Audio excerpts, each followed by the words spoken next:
Yeah, today we're going to be moving quite quickly. Today we're looking at the joins. We've touched on the select statement, the aliasing, the filtering, the concatenation. Okay, the filtering in this Good case, morning, Yinka. Can I ask question before you progress, please? I gave the opportunity earlier before I started. Sorry about that. Okay, what's the question? Please, because we have downloaded this app, in our computer, It's not but an this app. It's a coding, soft. No, wait. the It is not an app. It is no, a software. yeah, the It's different software. from a. Sorry. Yeah, okay. Okay. Okay, now the software, like what you're showing us now, eh, uh, can we find what you have, the SQL statements you have No, you written cannot. there, or No, you said one thing that I have written. You have to write it.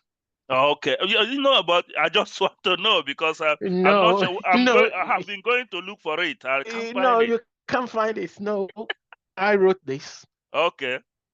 Yeah, that's what I'm teaching you. I wrote this. Look, if I come back in here Mm. and I do this, it's blank, isn't it? Yes. Yes. Yes, because I need to write, and I begin to write select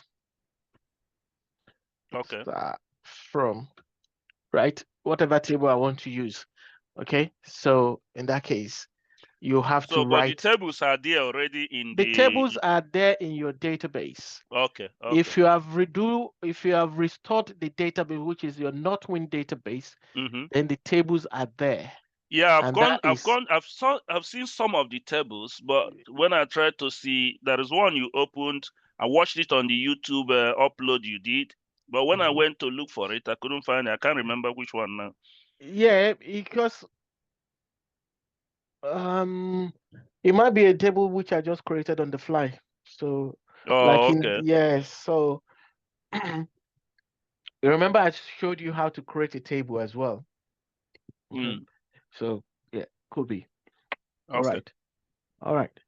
So moving forward, um we have joins. And what are joins? So joins are a technique that use SQL to combine. Please, can you mute yourself? Is that going back? Yeah, SQL to combine two separate tables into a single table.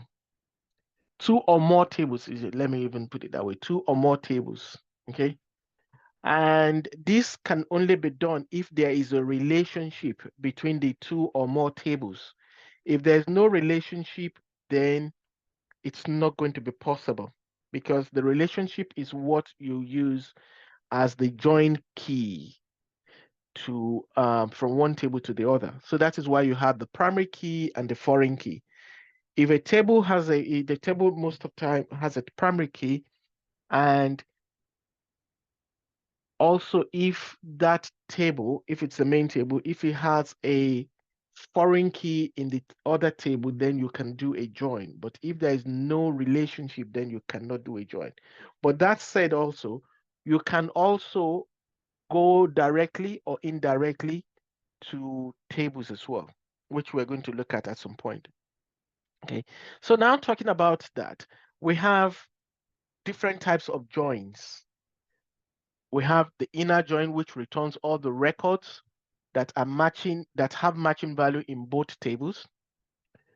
And also we have the left join or left outer join, depends on how you want to call it. It's just the same thing, but easily we just use the word left join. And then it returns all records from the left table and the matching records from the right table. And then we have the right join, which is just the reverse of the left, returns all records from the right table and the matching records from the left. And then we have the full join or full outer join, returns all records when there is a match, either where there is a match on on the right or on the left. Okay. All right. So I'm not sure if you remember what is called the if you remember what is called the sets theory. I don't know if you are aware of that, No. right? Okay, the sets theory. Let me see if I can bring this to show you what the sets theory is. It's during my days called the um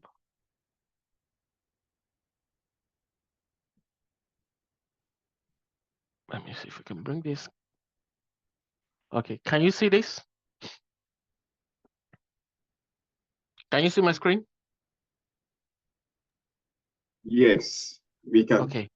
Okay. So remember, I don't know if you did further maths or additional mathematics in Venn there, diagram. the Venn diagram. Yep. So the inner join is you have the left table and you have the right table, and the inner is the value that matches that have a match in both tables. Yeah. So the one seen here in the middle here as means that there is a match in both tables, and that is the join. And then you have the left join. This is our left table, this is our right table. So it's going to return back every row from this left table, but only the matching one from the right table. It would list, so meaning that the rows here in on the left side may or may not have a matching row on the right table. And when there is no matching, then what happens is that it's going to return a null on the right side.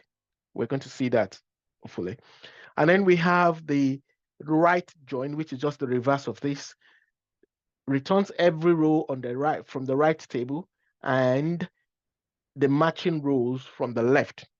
And then the full outer is just the combination of the two. Either there is a match or not. So it's just a matter of you're doing both right and left and inner join together. That's what the full outer join is. So it's going to return everything that has a match, everything from the left without matching on the right, and then everything from the right without matching on the left. Okay. So that is the sets theory, the Venn diagram. Okay. Okay. So now we're looking at, let's look at the orders table. If I come in here and look at my orders table, you can see here I have the order ID, I have the customer ID, I have the employee ID, meaning that there's a relationship between the orders table and the customers table. So, and I'm now writing a query using the inner join, which is, I want every customer from the customer table, right, where there is a foreign key from the customer table in the orders table. I repeat that. I want all the customers, right, from the customers table joined to the orders table where there is a foreign key for that customer in the orders table. Meaning that I want all the customers who has placed at least one order now in the between now in the previous till present. They must have placed one order. That is why, because if a customer have not placed an order, then that customer will not be in the orders table. Okay. So when I execute this, sorry, let me change this, not window. When I execute this, it's giving me the order ID and it's giving me the customers.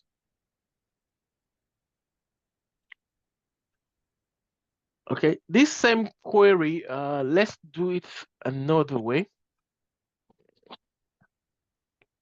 Let's now use the same thing. I'm jumping, sorry about that, but let's just so that you can see. Let's do the left join. Now, okay, so I'm doing the left join.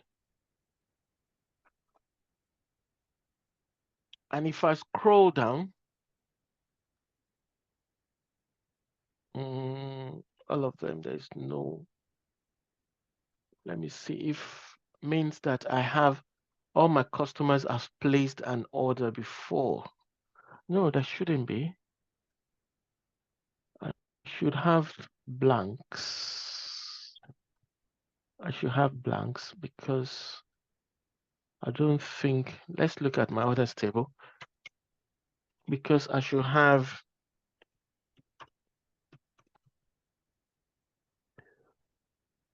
like Kamala Harris would not have an order. Kamala Harris, no, okay, no. Let's look at, I want to see Kamala Harris.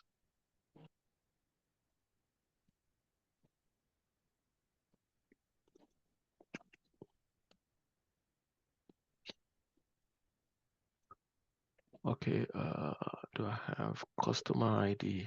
Let's look for Buhari and Joe Biden in the orders table.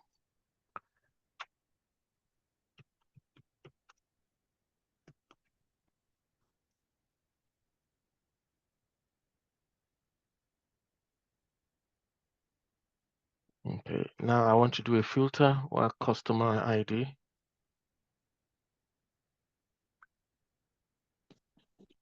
Customer ID, it's let's look for Joe Biden because I didn't expect him to have Joe Biden. Why? So meaning that Joe Biden do not have an order. It's not placed an order at all. So that's why it's returning blank.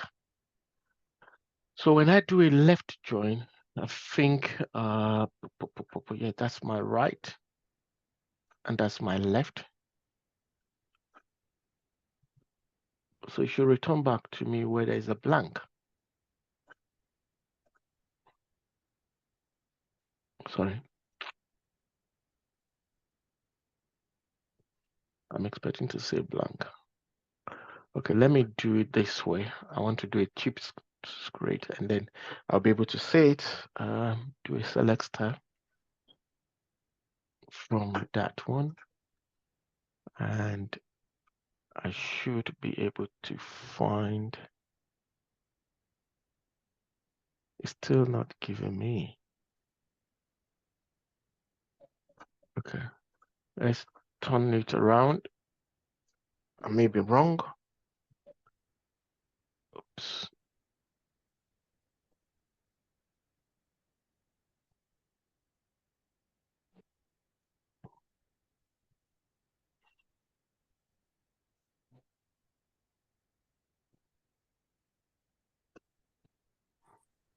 Okay, so you can see on the right side, I have customers that are not in, that have not placed any order. That is why you can see all this is blank. So what happens here is the arrangement of my tables. So if I change it this way, customer,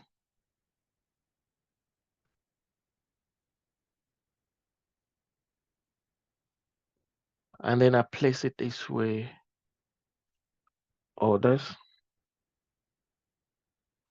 Okay, and my customer is C. No, and I've done something wrong. C.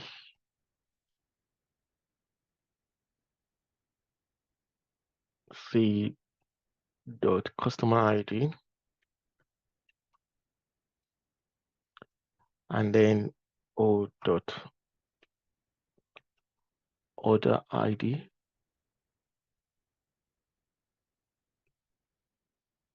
and just to be on the safe side, let's do O dot customer ID as well. Okay, and I click that out, and then This one is now O, and on O customer ID and C. The customer ID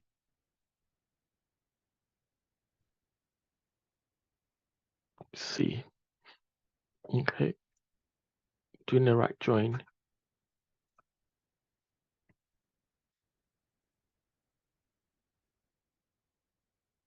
No, and if I switch it this way, you see, oh my God. Most of the time, let me just chip in this what I'm doing. Most of the time, I don't use the right join. It's mostly the left join. But let's look at it now. Okay, look at the inner join. The inner join returned back how many rows? The same number of rows, 831. That is, these are, though you have repeated order or customer rather, but then you look at the left join. Who can tell me which one of these is the left join? The left table rather. Who can tell me which one of this is the left table? I remember what I said earlier. Look at the left table, the Venn diagram. It says this is the left table, this is the right table. Okay, and it says it returns back every row from the left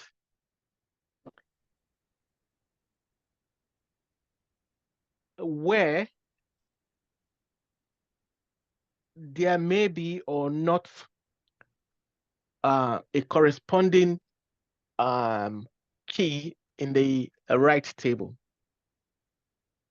So it returns back every row from the customer table,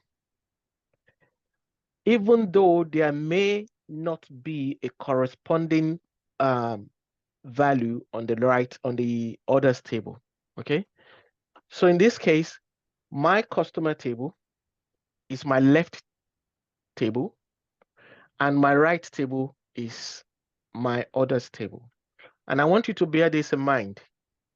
When you are writing a query like this, the table that comes immediately, which is your from statement, is your left or right, as the case may be. In this case, it's my customers table, and this is my left table. And the one that follows after the join is now your, in this case, is my left table. And that is why it has returned back every row in the customer table. But you can see here the number 1 to 4, there are no corresponding ID for customers in the orders table. So meaning that these customers have not or have never placed an order before. They're probably new customers. Okay. And if I switch over and do a right to left, then you look at what is going to happen here now. I change that to right. But I expected it to bring it back as, to return back the same thing, but it has not. And the reason is that this arrangement has to change. It has returned back to me my customer. So it's placing my customer, that my customer here is now my right table. So it's returned back everything in this one. And this is now my left table. And it will only return back where there's a corresponding. So for me to get the real result set, I have to swap this over.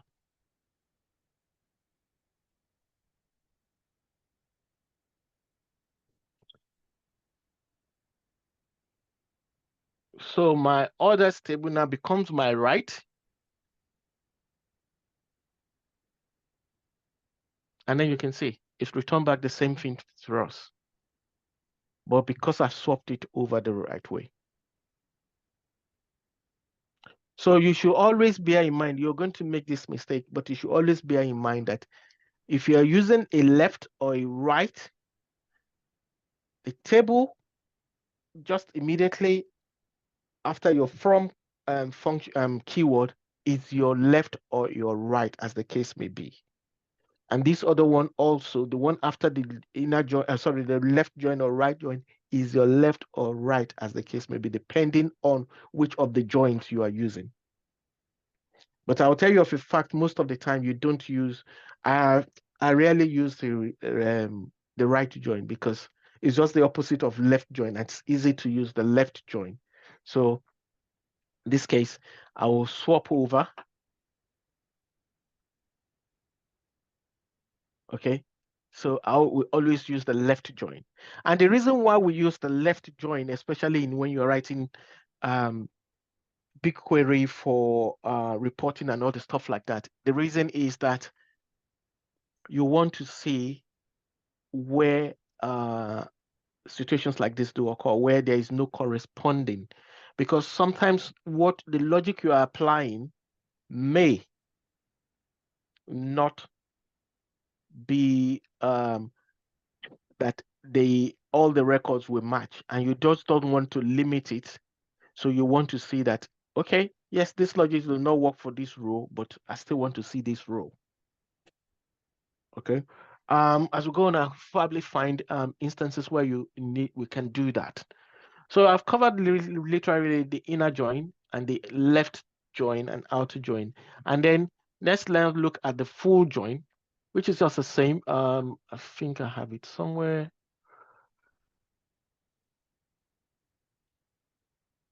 Okay, the full join. Okay. The full join is we were just literally merging the two tables together, which is what I said. And it's the combination of all the three other joins. And it's just like you taking two Excel files, Excel worksheets, and merging them together into one big one. Not you are appending, you are merging them together. And that is, there must be at least a what's it called? A join key. In this case, our join key here is the customer ID. So if I execute this,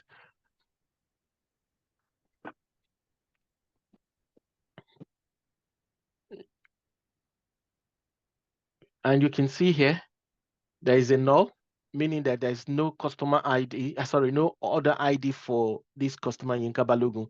If I scroll down a little bit more, we will find some more which are null.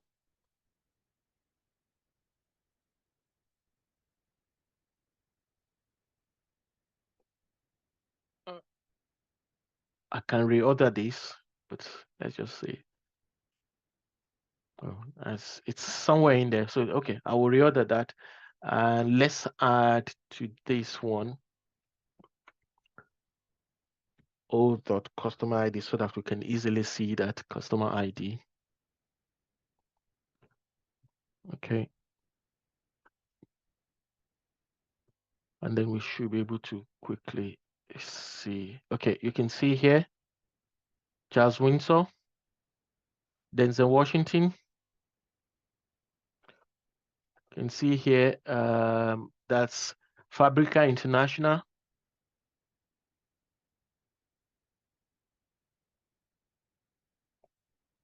And you can see Joe Biden. Yeah. So you can see that Muhammadu Buhari, you can see, meaning that Muhammadu Buhari do not have an order ID. And that is Muhammadu Buhari has not placed any order. That is why the customer ID for Muhammadu Buhari is not in the orders table. And that is why there's no order ID. Okay. Any questions on this one? Please, what is a C dot and O dot? I have explained this. If you have gone through the videos before, you know when we're talking about aliasing, when I spoke about aliasing. Right? You alias a table with whatever, because especially it's very useful when you are joining tables. I did explain it in the last video, which was if I want to, like this one, I know this is C is customer, because you can see I have represented my customer's table as C, as letter C. Okay, instead of me, because here I'm saying I'm joining two tables, and when I'm doing a select from more than one table, which is you're using a join, you have to specify where that column is coming from. It's just like the customer ID. The customer ID is present in the customer table, and also the customer ID is present in the orders table. So you have to specify in this instance, which of this table do you want me to bring the customer ID for? Though they are the same thing, but you have to specify to the engine that, okay, bring the customer ID from the customer table and bring the order ID from the orders table. Bring also the customer ID, in this case, from also the orders table. Okay, so when you are joining together, let me rewrite this in full hand and then you'll see what I mean. Okay, I'll do a select. And then I'll say customers, because this is when you have to qualify the table, the column of the table. Customer ID. This is the full qualification.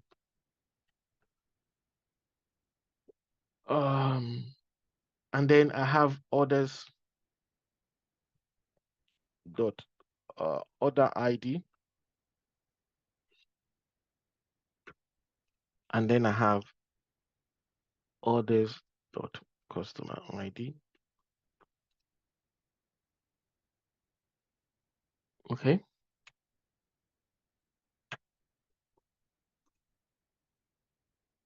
From customers. Okay.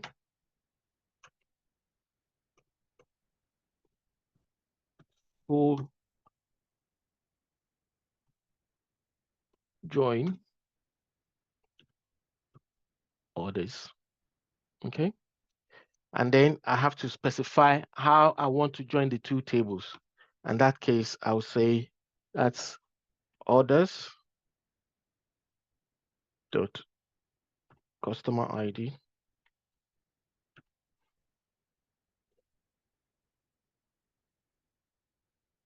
equals orders dot customer ID. You see, this statement is the same thing. Okay, except for this one, I've not done the others, but it's the same thing as this. They're the same thing. But which one is much easier? Writing it in longhand this way or writing it in shorthand? And that is why here, instead of me having to, I've come in here and I said, okay, represent my customer's table as C so that I will not have to write it out like this. So instead of writing customers.customer ID, I've written out C dot. But let me change this to company name so that we can see that. Right. C dot. Okay. So I've aliased my table as C. And then the others one I've aliases as O. I can choose to alias it as whatever I want. I can say CC. I can say CBD, CCD, whatever I want. But at least you're just trying to shorten that name, because in a real life environment, sometimes the table name can be long. And also not just the table name can be long, the column name also sometimes can be long. So instead of you having to write it and it looks cumbersome, you just try to simplify it by aliasing your table. And sometimes you can even alias your column as well, which I've showed you in previous class, how to alias a column and how to alias a table. Okay, so if I come back and I just put this two is going to return the same thing. because they're just the same thing. No, you see, it's giving me the wiggly line because it's telling me it doesn't recognize C because I've not aliased this table as C. So I have to put it as the full name. And then you see straight away it has changed. Okay, so if I execute this, you can see. Okay, and okay, let me use the full outer join. No, it should be the same anyway. Outer.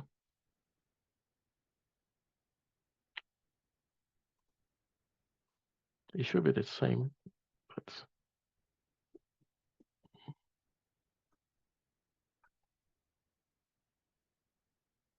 yeah, okay. And this one. What did I do? What have I done? It's telling me multi-part customer. Oh, sorry. Okay. Okay. Sorry, Yinka. Yes, sir. Sorry, sir. It means that in joins you can decide not to use a DB or database owner. It's not just in joins. I don't have to. Like I said, which I've explained also. The DBO, right, is the engine understand it by default. I may not include it if it's a DBO. Right? Okay. That Okay, is the schema just it's the DBO or the schema is used to categorize your structure in a database. Say for example, I want to have another orders table.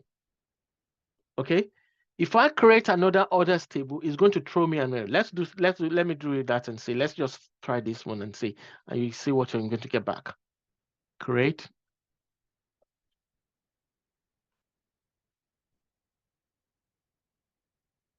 Okay, now I'm saying I want to create a new table, which is this, and I click on execute. You can see straight away it's telling me there is already an object name orders in the database. I cannot have two tables with the same name in the same database. But if I now use a schema, let me see if the schemas I have in here. So you need to know where the schemas are. I go to securities, and you can see here schemas, and okay, I have the schema SOM. So if I come in here and change this to SOM, and primary key, I have to change this one. SOM.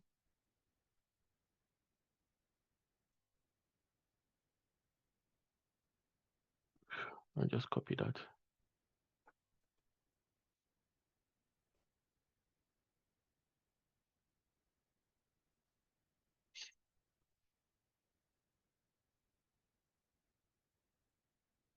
I can delete these ones. It's just for the purpose of this. I'll delete it shortly. Okay, I don't need all this. Go. Okay, and I click on this. Candidate key, what happened? Yeah. SOM, what's happening here? Okay. You know what I'm going to do? I just take this. Okay. I'm not doing a constraint.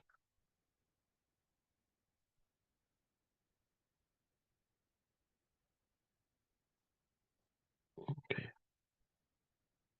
And then I put that one. Give me an error there.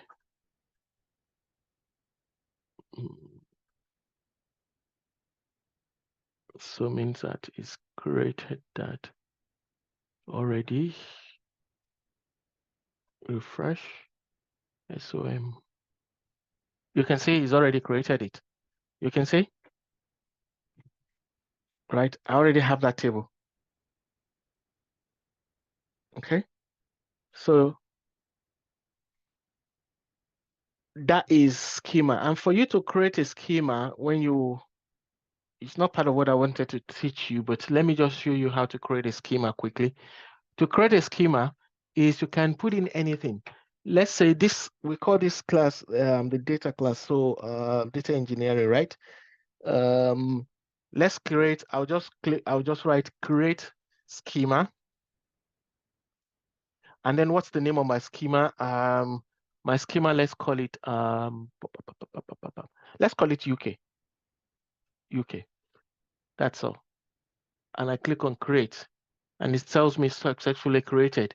So if I come here and do a refresh here, you'll see UK. You see now we don't have UK here. If I do a refresh, and you can see here I have UK. So meaning that I can create entities within this database now with this, the same table names I have here, which are all DBOs, I can recreate them under the UK schema.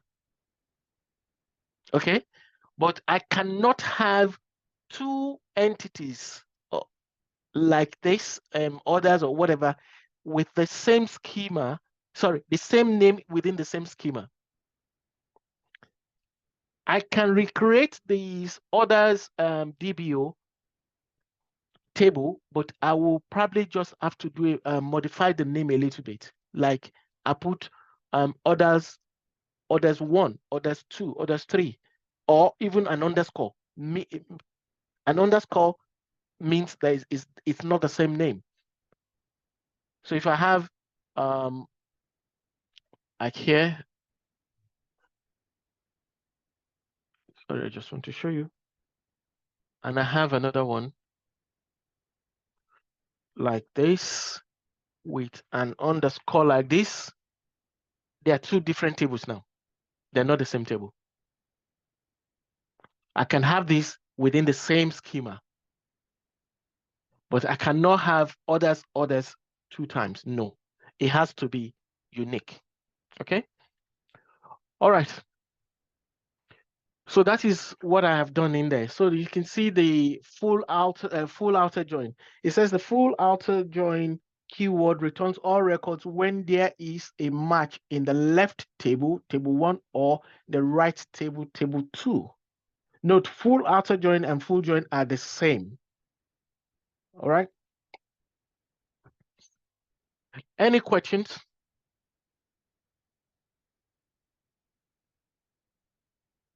All these pieces, I'm actually the function and the querying I'm introducing to you will be used at some point, everything together.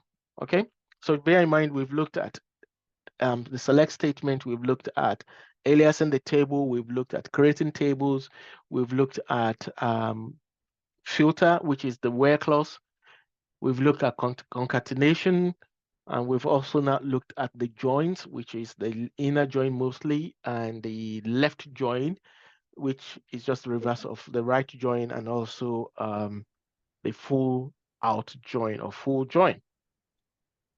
Okay. Next thing I'm going to be looking at is the union.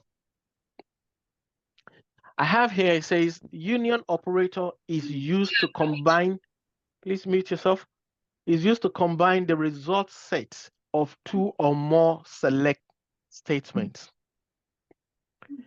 Every select statement within the union must have the same number of columns. The columns must also have similar data types. Remember, I spoke about data types as well, which is string. We talked about string. We talked about integer and stuff like that.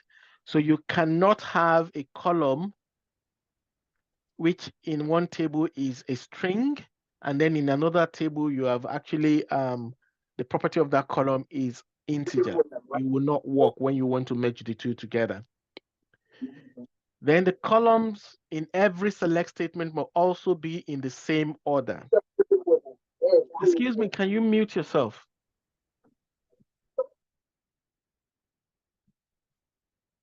Okay, so the union operator selects only distinct values by default. To allow duplicates, you use union all. This kind of thing question comes out in an interview. They tell you what is a union. They will ask you what is a union. A union is the combination of one or more query sets, right? And there are two types of union. You have the union, which allows for duplicates, and union only returns distinct. So say the first data set has this customer, right? And the second data set has the same customer. When you merge them together, you're expecting to see the two together. No, it was going to filter out. It will only return back one unique, okay? Distinct. But if you want to see the duplicates, then you use union all, okay? So let's go. You say select city from customers. So we have, that's one query. And this is all the cities. I have 96 from the customer table. And also I have cities, I'm having cities column from the suppliers table. And you can see I have 29. But I now want to union the two together. You can see I have the union keyword between them. I have the union keyword. This is just one statement. This one together. This is just one statement or one query. Now, because I have union them together. But if there is no union, they're two separate queries. They're two separate queries. And like I said here, it says the columns in every of them must be what? The same, and they must follow the same pattern. So city, city, city, city here. And then I can combine the two together. You know, one was 90 something, and this is 29. So if you look at here, I have 96. So I have here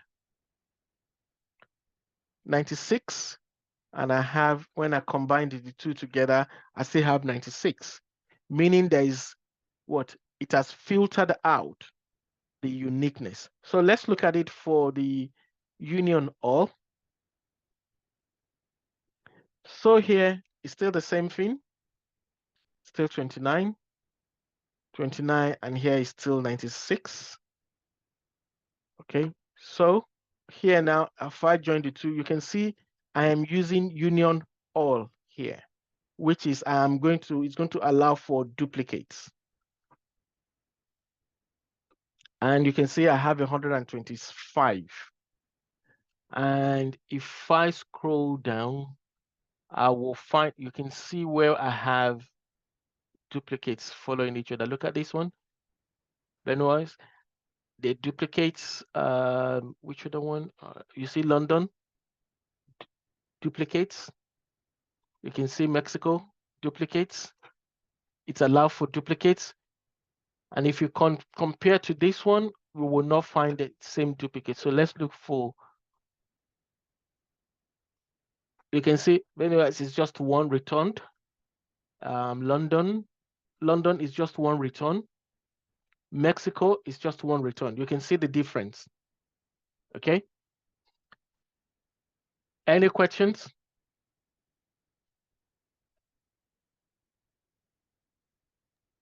This one is straightforward. Okay. And give you a scenario where you will use union. Like in my workplace, we have, I think about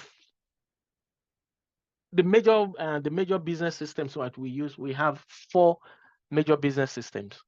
But then when we are creating reports, the business wants to see data or results set from all the 4 databases. So what happens is that because there are 4 different databases, and what we've done is brought them into one port, or there's a way you can link them together, which is using link server. So in that case, we will write the same query, but 4 times. because of the 4 different databases. So in the schema, we'll have the each database has got a schema. So we'll write the 4 database. Sorry, we have the 4 queries. The same thing, you just change the schema, and then you union them together. But then sometimes the same record can appear in more than one of the databases. So what we need to do in that case, because you want to separate and you don't want to, you don't want the distinct, you will use union all. Okay, in that case, you will have the record from the schema 1, and then you'll have the same record from schema 2. Okay, and you're going to be using this as well as your joins a lot of the time. In fact, I don't see how you can get away from these ones. Okay. All right. Sorry, so you're using this to join. The illustration you gave is just 2 tables. Can you use it to join more than 2 tables? Yes. Okay. Yes. Unfortunately, I don't think, let me see if I have anything I can bring in from. If I have city here, it will have been, that's country. I don't have city here.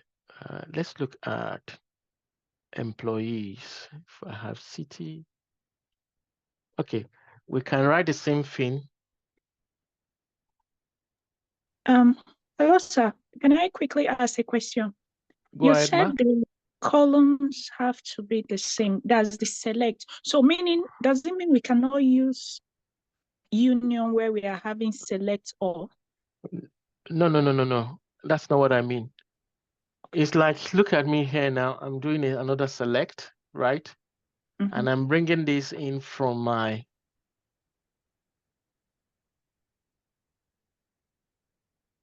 employees. Okay. I cannot have here select city, and then I have country. Okay.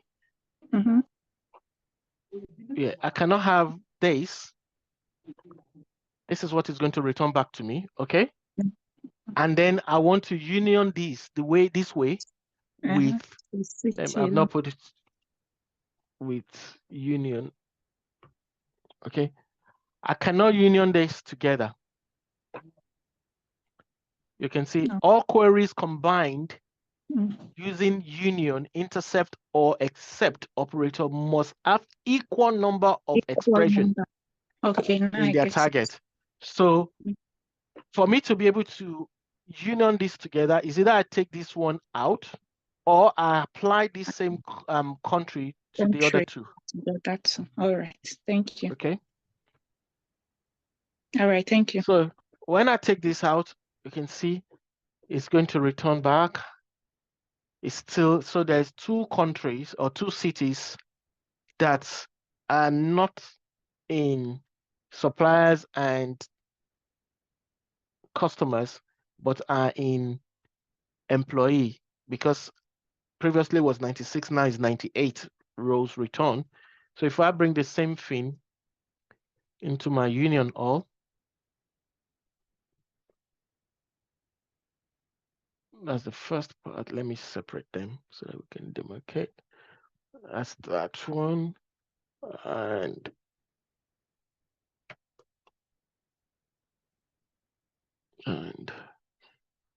now in this case, now I can use either union all or union, right? What it means is that this first 2 will be union all, and this next 2, right, will be union, and the combination of this and the one above also will be union. So, but it's always good to use the same function all through. So you can see now it's gone to 136. It's gone to 136. So let's look at the cities that are joined. You can see I have London, but I have Tacoma, I have Kirkland, I have Redmond, I have Seattle, that are not in the customer table, I guess, before. Oh. Okay.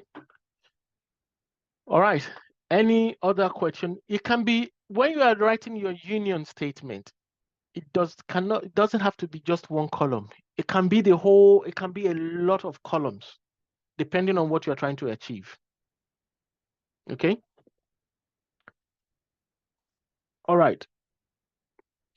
Now I'm still doing the same union, but you can see I'm now generating a new type of data. I'm creating here an additional data, which is now called type,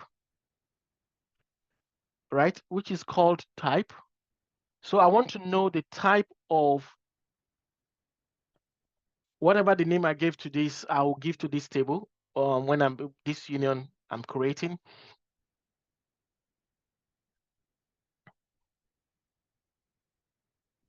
Okay.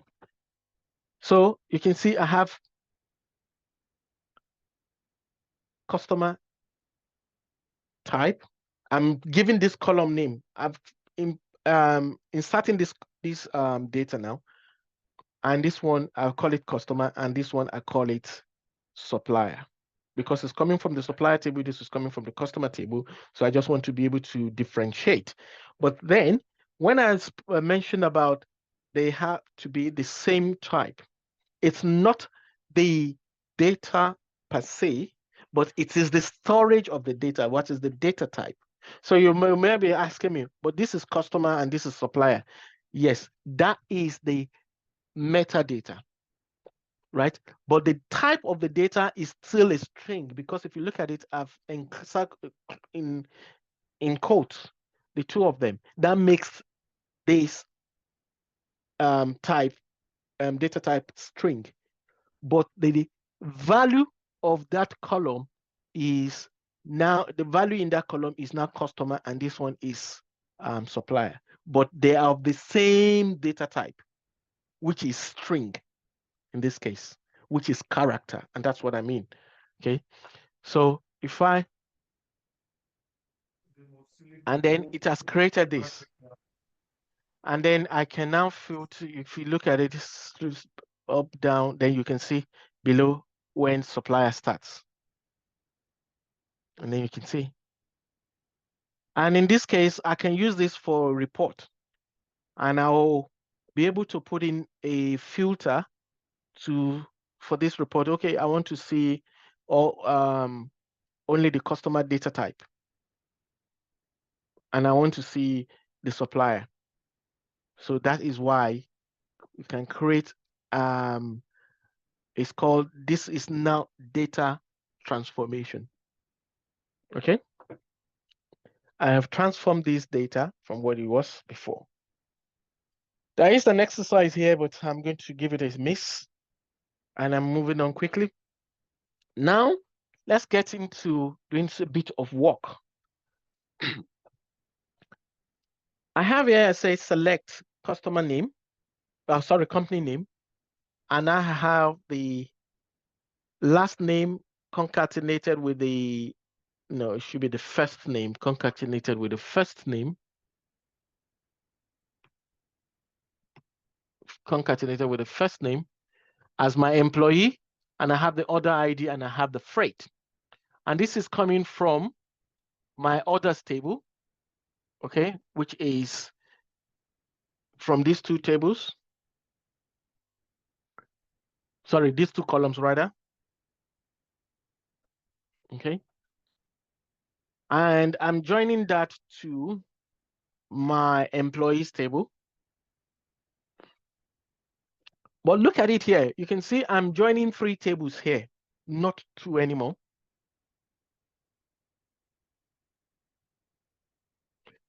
But you can see I have come from the orders table. And from the orders table, I went to join to the customer table. And I needed the employees details, which is, okay, this is the company that bought this good, right? And who is the employee that actually serviced this order? That's why I have that. And what is the order details? What's with the order ID and what amount did they pay for freight? So I've come in from the orders table, which is now what? My left table. And I've gone into my right table, which is now my customers table. And this is still my right table as well, because it's not joining to this, it is joining back to this. And ideally, if you come to the others, sorry, the customer table, the customer is not got any foreign key, he's just got his own primary key. And if I go to the employees table and look at the employees table too, employees table is only got his own primary key. It's not gotten here. This foreign key is it's on itself, which is a different thing, right? So this is, but then if you come to the orders table, you can see I have my primary key for the orders table, and I have my foreign key to the customer table, and I have my foreign key to the to the employees table. And that is why this is joining back to the orders table rather than join to this table. So in this case, when you're writing a query like this, the main table, in this case, is my orders table because it's the one that's got the most relationship to other tables. So it will always be the one on my left. And then the other tables will be on my right, and they will always be on the right, because why? They are joining back to this. Though I can sometimes join from here to here, sorry, make my customer my left table and join to my orders table. And then I join from orders table to my employees table. I can write it that way as well. But as you get familiar with it, you will understand. Okay. So I am joining 3 tables together, like I said. And here, I'm just not stopping at just getting the 3 other table, but I'm looking for something. I am now performing, and this part of the query is now called a subquery. So what is a subquery? A subquery is a query within a query. I repeat that. A subquery is a table. A subquery is a query within a query. So this whole lot is my query, but within this query, I have another query. So if I execute this, what I'm looking for here, I said I'm looking for average, which I've not gotten into. This is aggregation. I'm looking for query, the average freight amount and the average amount paid for freight. And what is an average? An average is the summation of all the occurrences divided by the number of occurrences. Okay, is the summation of all the occurrences divided by the number of occurrences. So meaning that all the freight amount we have, we add everything together and divide it by the number of the occurrence of such freight, which is the number of rows. Okay. And I still, because it's I'm performing an aggregation here, which I will get to later on. I'm performing an aggregation here, and that is why it is wrapped here. When I execute this without renaming it, I'm renaming it as an alias now, but it's still giving it back its name. When I'm doing the aggregation, it takes away the name of the column because I've already enclosed that column or field in a bracket. And once you enclose anything in a bracket, it takes away the original name when it gives you the results. So let me do this for you. Take this out, and then I run this on its own. You can see it says no column name. Though you can see there is a column name here, but it says no column name. Because why? I have performed a data transformation here. Or data no, this is, yes, I've transformed this data. Okay. So if I return back, this is not going to give it back the name. And you can see it's giving it freight. I can decide to call this anything I want to call it, because I'm renaming this. I know it's freight, but then I can call it whatever I want to call it, depending on how I want my result set to look like. And then when you are writing a subquery, you enclose the subquery in an open and close bracket like this one, and you close it here. Meaning that when the engine, when you execute this query, it comes here and execute this separately away from this, and then the result, which is this figure, it passes it back to this query for it to execute. Let me repeat that. You enclose your subquery within a open and close bracket, and the engine on execution execute this as a separate query away from this. So what the engine does is comes here and execute this first, stores the result set in memory, and then begin to execute this lot, and then passes that result set from here, which it has stored in memory, and passes it back to this. Okay, and passes it back to this. So what we're saying is, give me the customer as the company name, give me the employee full name, give me the order ID, give me the freight. But the freight is going to return back to me is the average freight, because why? Or I'm saying, okay, where the average freight is equal or greater than, when the freight is equal or greater than the average freight. But bear in mind that my average freight here is now telling me it's 78.189. So if we execute this, there won't be any freight amount that will be less than this. That will be less than 78.189. And you can see I've ordered it by the freight. So you can see the lowest here is 78.85, which is higher than 78.189.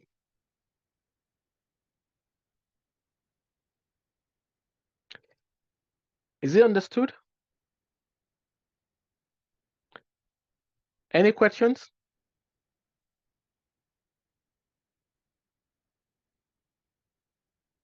Should I go on? It's becoming interesting. It is becoming interesting. How complicated. It's not complicated. It is simple. That is why I'm taking the time to explain. Yeah, it's interesting when you are explaining it, but when we try to write it, then it becomes complicated. It will not become complicated, because what I expect you to do first is watch the video and do the same thing which I have done here. You write the query like I've written it here. You see, when you do this, you will begin to understand. Write what I have written before.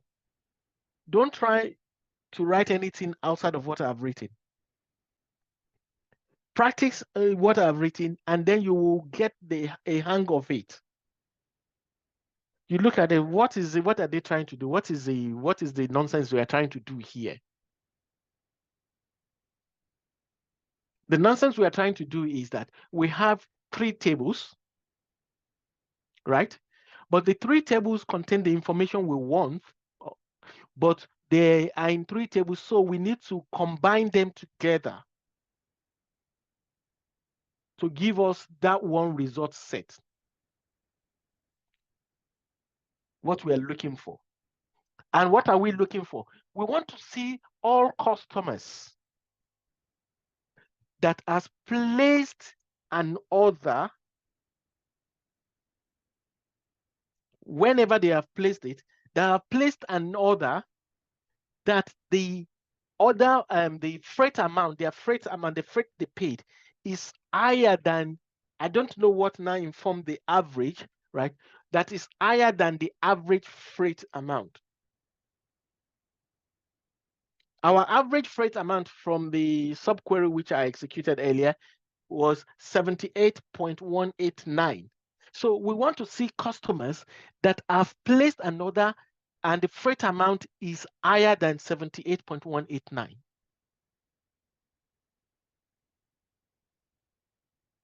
Maybe we want to use this as a benchmark, right? Maybe we want to use this as a benchmark for, okay, for this, for the business continuity or whatever, we have to make sure that we have average freight. We have freight that many freights that are higher than our average freight. That way, if we have 20% of this or 80% of these or 30% of this, we are broken even. If the number of customers that paid average freight of 78.189 is more than the one that pays less, then we are broken even. Or if the one that are paid less are more than the one that are paid above, that means that we are running into problem. We need to make an adjustment. And that is why, as a data engineer, what your main work is, you are providing the business with the tool, with the data that they need to make an informed, I repeat, I emphasize, informed decision.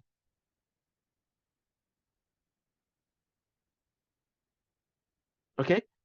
It might not be freight. I remember when I used to work in bank, right? Every morning we have to run, overnight we run our processes. We bring data from all the banking software and everything. We bring them into the warehouse.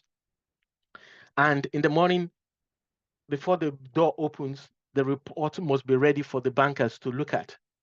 And what are they looking for? They're looking for transactions that are incomplete from yesterday. They're looking for a transaction that it might trigger, oh, there's a fraud alert here.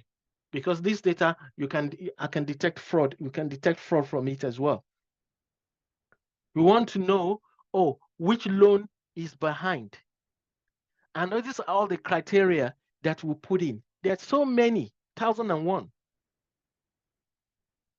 I'm just giving you the basics now just to build you gradually up. So all this data, you don't look at it, oh, I'm writing query. No, you are answering business questions.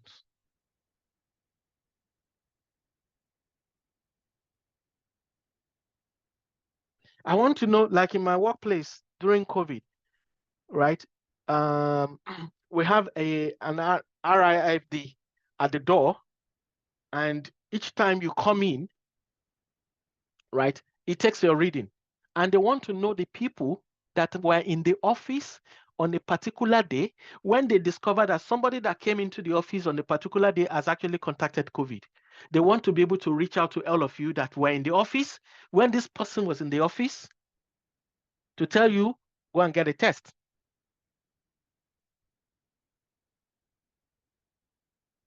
So you look at it from the end point rather than looking at it from, oh, this thing is difficult. No, what are you trying to do? What are the questions you are trying to answer for them? And for you to be able to do this, this is how you go about it. If the question we are trying to answer is different, I may not have used average here. I may have used the mean. That is the minimum average rate, which is going to be different from the average. I'm looking at the mean now, which is the least amount that was paid for freight. And I can also look at the max as well. I can also look at the max, which is the highest amount. You can see that's the highest amount paid for freight. And there's also the median as well.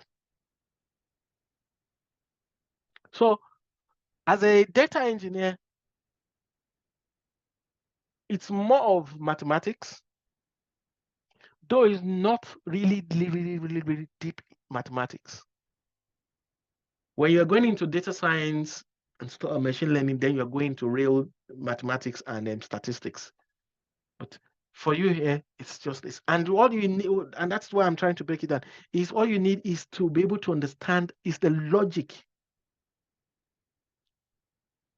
Anywhere I go and say, look, I want X, Y, Z. What is the logic? You sit down with the business and tell them, okay, tell me your business process. Okay, a customer comes in, and the customer is registered. Okay, we collect this information from the customer, their name, their address, their date of birth, email, and all the stuff like that. That is the customer table. Okay, this customer may or may not place an order immediately, meaning that if it is may not place an order immediately, meaning that the customer will not be in the orders table immediately. But if the customer places an order immediately, that means it goes into the orders table. And this customer was serviced or is serviced by an employee. So, okay, who is that employee that dealt with this customer? And that is where all this is coming from.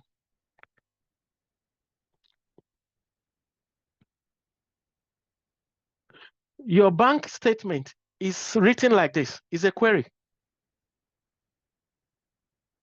Because why? Your banking transaction is maybe split into one or two or more tables. Your bank account, like you look at it, you say, for example, you bank with NatWest, you have a current account, you have a savings account.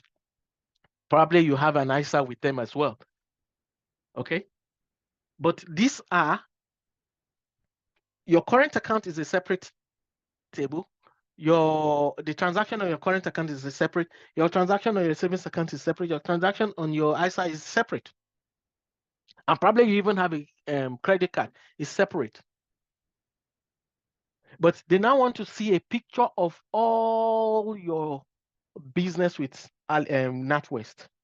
We have to write a query to join everything together.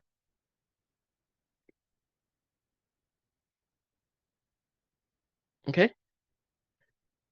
All right. So I have written this, and it has given me that result. It's going to be what it's giving me is going to be different now.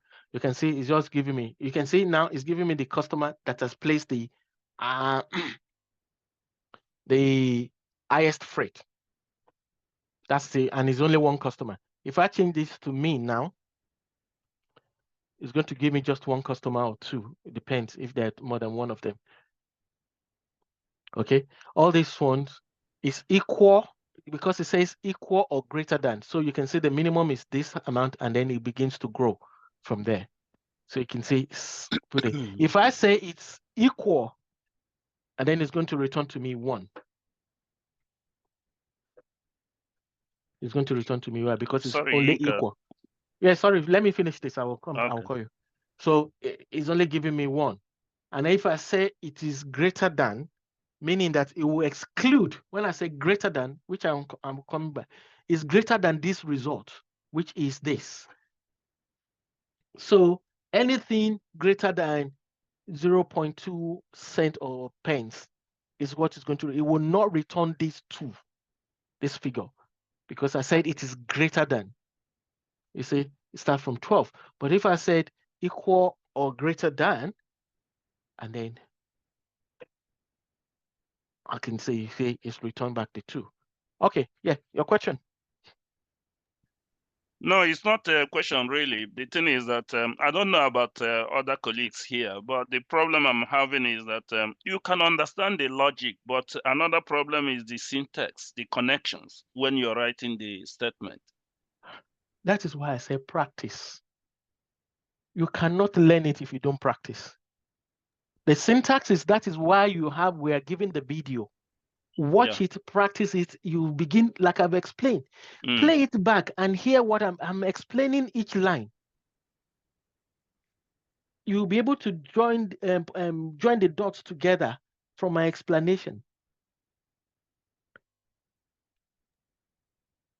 I've started with, hello, yeah? I understand this, like you explained, this what is not, we cannot get everything 100% now. Yes. When we go back, we then look at it, have a second look, and the dots will start connect. I understand that. Yeah. And then also, when I started too, it didn't make sense. But it was from practice.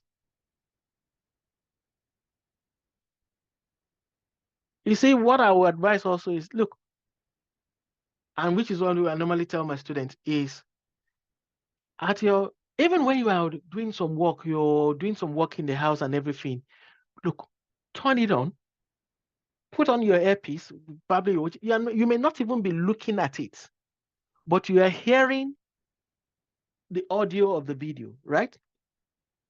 And then later on, you watch it again when you are actually following it. I'll tell you one thing, it will begin to make sense to you.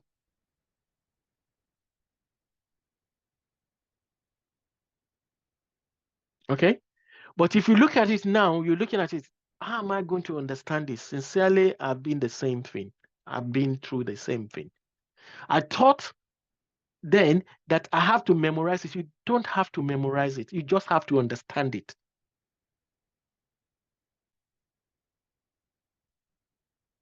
Now I'm writing all this. I'm not looking at anything. I don't have any book. I don't have anything.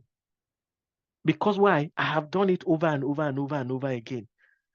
And by the time you begin to understand it, you will now begin to, you will be able to connect the dots. Yes, data engineering is good. A lot of people, yeah, I want the money, but it is just this. And that is where there's not so many people, especially of our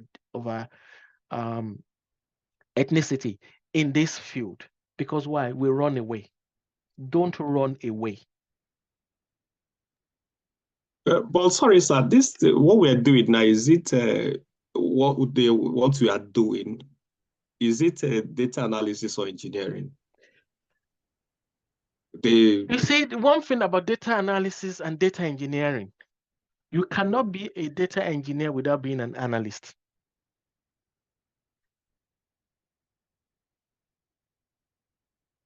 Okay?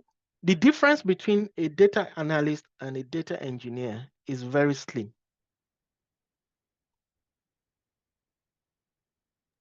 Okay, like, give you an example. In my job title at work is senior data engineer, but I still do data analysis. And what does data analysis do? I create data sets like this.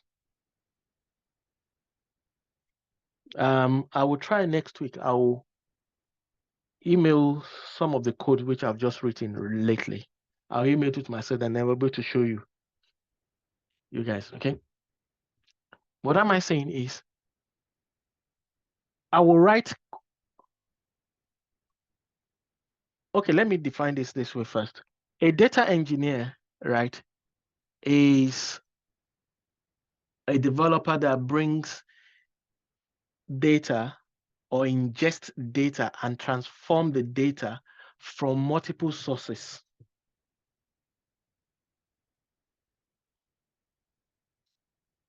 Give you an example. You go to Tesco or these shops or your bank. Every day they have different transactional business software they use. There is a separate software for CRM for marketing, Salesforce or whatever, Microsoft Dynamics. There's a software that for the apps. There is a software for the loans. When you log into your bank account on the internet, you see everything together. No, that interface is supported by so many databases in the background. And as a data engineer, my duty is to bring this data from all these data, to take a copy every day of all this data from all these separate sources into one data warehouse.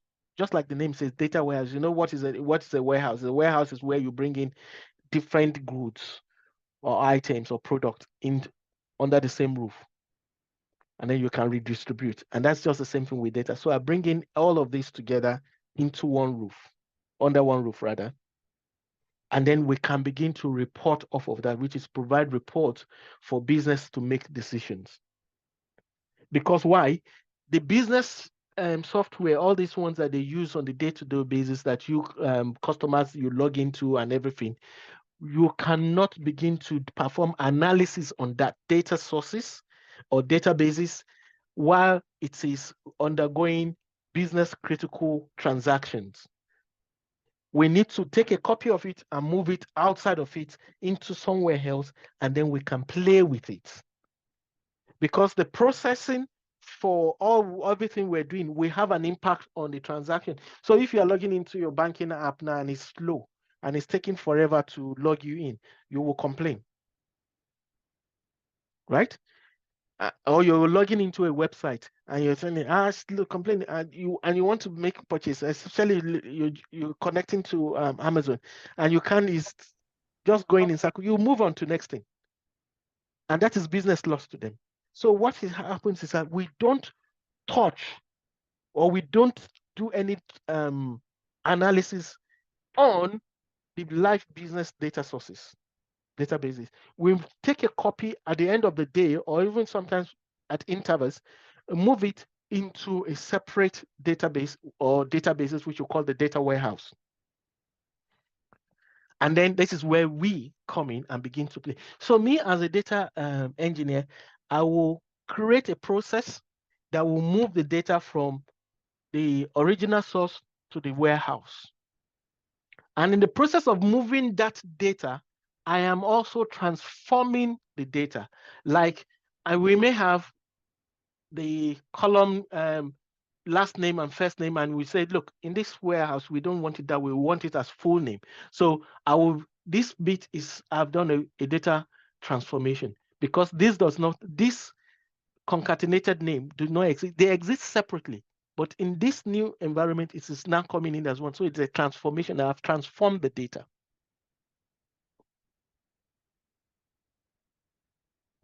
Okay. So when it gets into there, me as a data engineer, I'll still have some work to do. And you as a data analyst is for you to say, okay, they want you to analyze the data, which is what we're doing now. It's part of what we're doing. Because now they want you to create reports. Because what are the data analysts do? Is creating reports, generate data sets to answer questions. Okay, I want the list of all customers who have had a return order within the last 30 days. And then you go into the database and you join the data together to produce that result. Okay, and this is what I am teaching you now. By the time you know this, you can now graduate and say, you know what, I want to move to the next level. I want to become a full data engineer. I want to learn, because there's another software, which is I want to begin to learn what is called data ingestion. Gina is going to teach you part of it, which is going to be using Python just a little bit, right? And that is just one.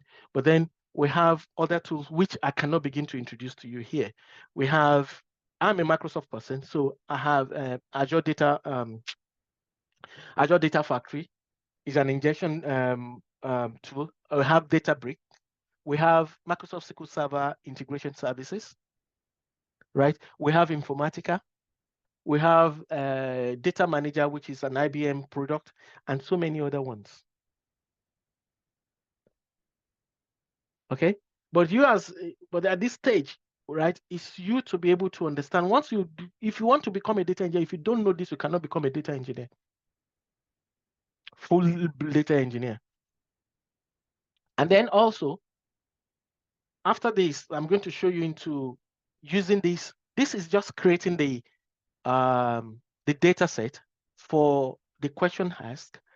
The business will not have access to this SQL Server like you have, because, right, what the business will have access is to the reporting to. So after you have created this, you now put it into a persistent form, and then use that to create your report in SSRS, which is SQL Server Reporting Services, or Power BI. Some people use Tableau, some people use Click, and there's so many other reporting tools out there. There Crystal Report and all the stuff like that.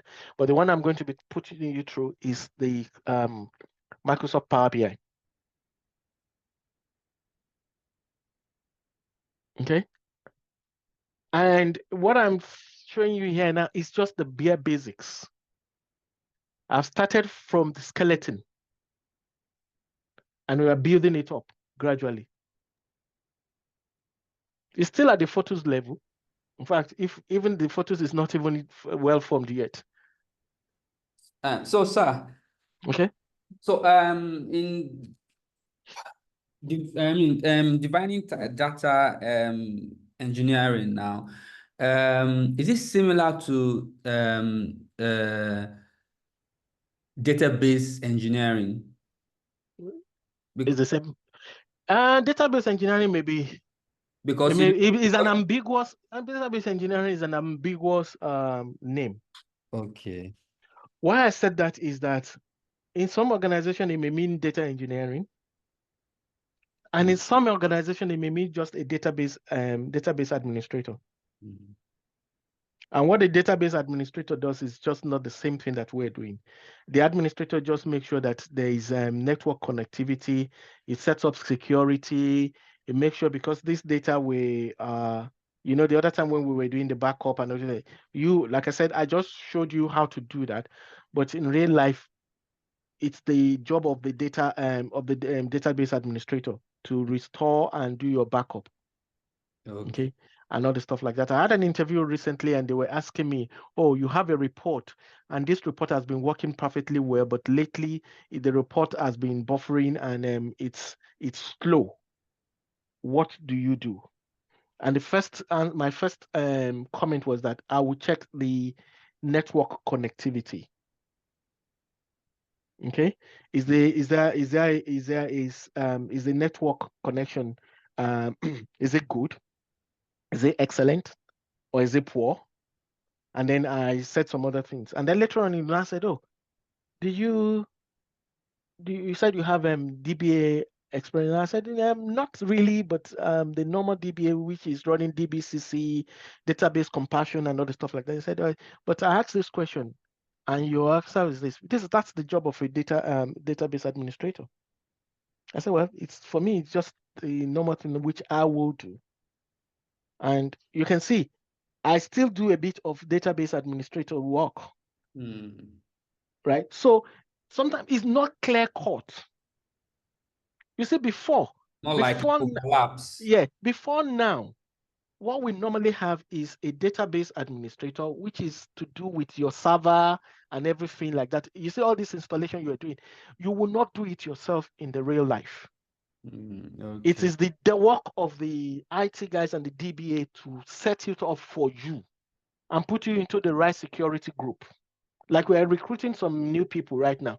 And yesterday my manager was like, so what are the things we need to get ready for this? I said, well, we need to get them add them to our security group, and then give them access to, well, they join our security group, then they will have access to this, to that. All they have to do is install this, install that, and log in, and they will be able to see it. But you understand? That is, and I'm not a DBA.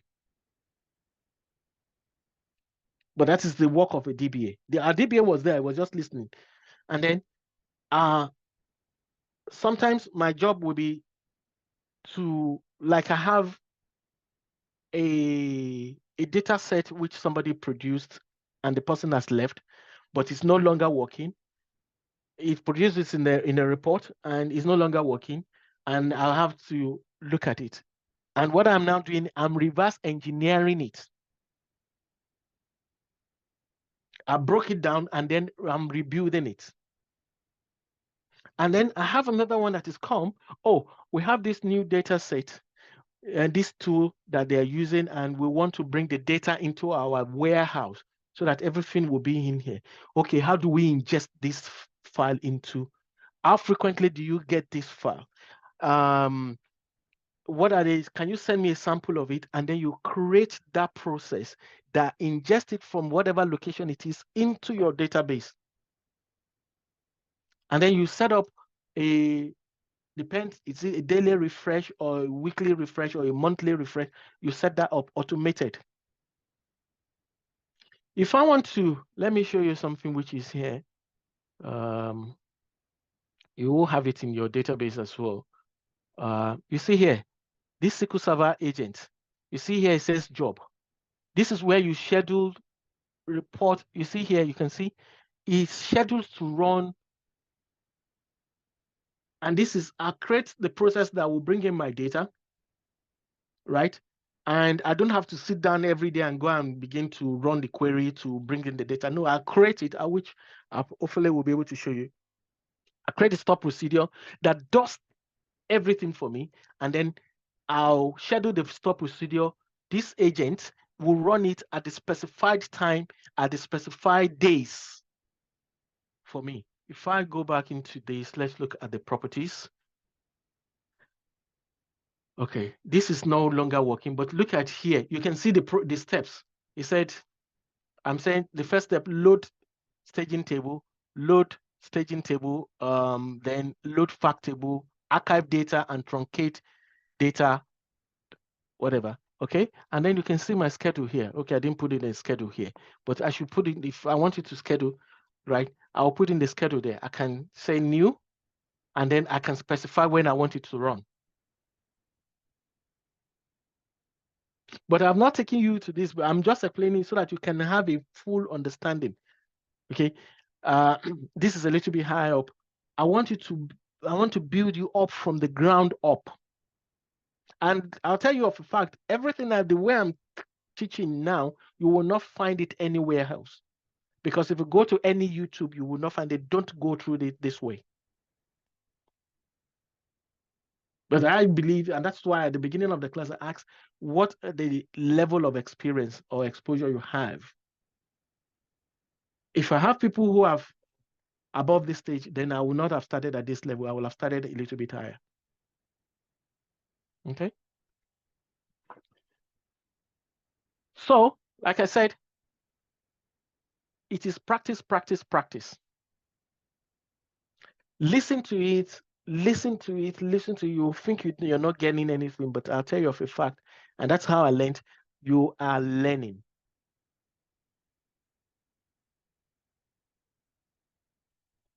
I want all of us in this class to be in the next couple of months to be very confident and then begin to look for a job in this line.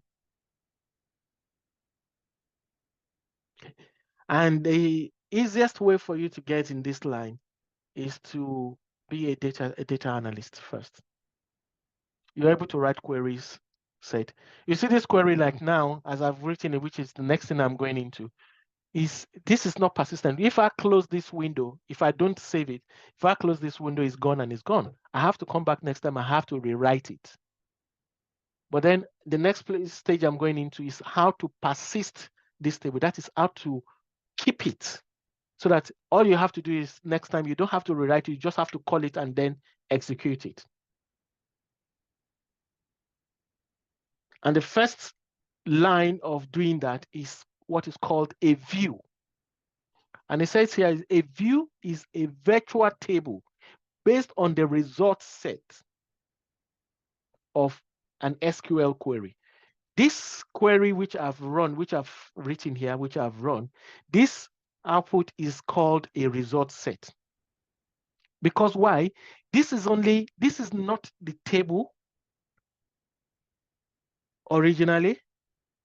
This result set is a stitching of data from 3 tables in this case, from 3 tables. I've stitched 3 tables together to get me this result set. Okay, and if I want to keep this to be able to use it to create a report for in another tool, which is in our case Power BI, then I have to persist it, to keep it. And a view is the first level.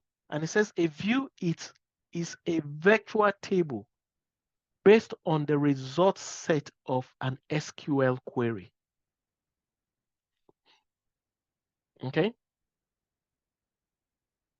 You will write SQL query that is very complex. I've written SQL query that sometimes is over 3,000 lines. You can see I have line numbers here. You see, and I have over 3,000. It's gone over 3,000, sometimes 5,000. Because one thing about a query is that you are stitching up different logic together. I think I will send that query to myself, and then I'll show you. You might look complex, but it's not complex. And like I said, it's just about practice. Okay, it says a view. It contains rows and columns, just like a real table. This looks like a real table, but it's not a real table. It is only a product. It's just the product of this query. If this query does not exist, this result set will not exist. Okay, so for you to be able to do your job as a data engineer or a data analyst, you have to be able to write your queries, simple or complex, and persistent. Because you don't want to, like you log into your bank account every day, right? And you see your name, you see your address. I'll tell you of a fact, your name is stored in a different table, your address is stored in a different table. Your transaction, daily transaction or monthly transaction, or whatever it may be, they are stored in different tables as well. It may be one, it may be two, it may be many. But when you see it in your, on the website, on the app, it looks like, oh, it's just one table. No, it's coming from multiple tables. That's what is at the back end. But what you're seeing is a query that has been written on top of those tables that held your data, and that result set is what that is what is presented to you as your statement that you see.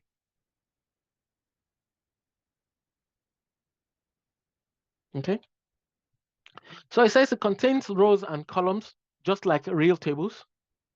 It says the fields in a view are fields from one or more real tables in the database. A view is created with the keyword create view statement. Okay. So here we're creating a view.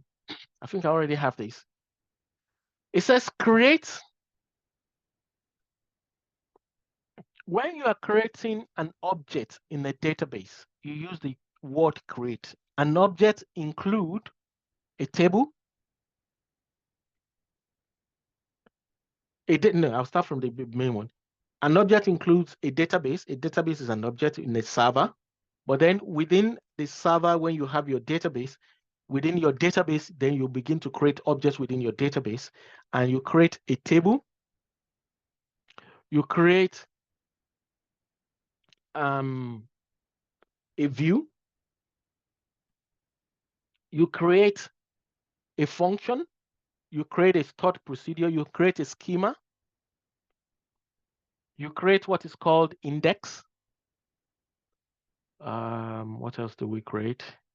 I use the word create for. Yeah, procedure, we've mentioned that. Let me limit it to that. Okay. And this same thing that you use create for, when you want to delete them, you want to remove them, you don't use delete, you use the keyword drop. So for example, I have created this table. Sorry, I've created this table, this view rather.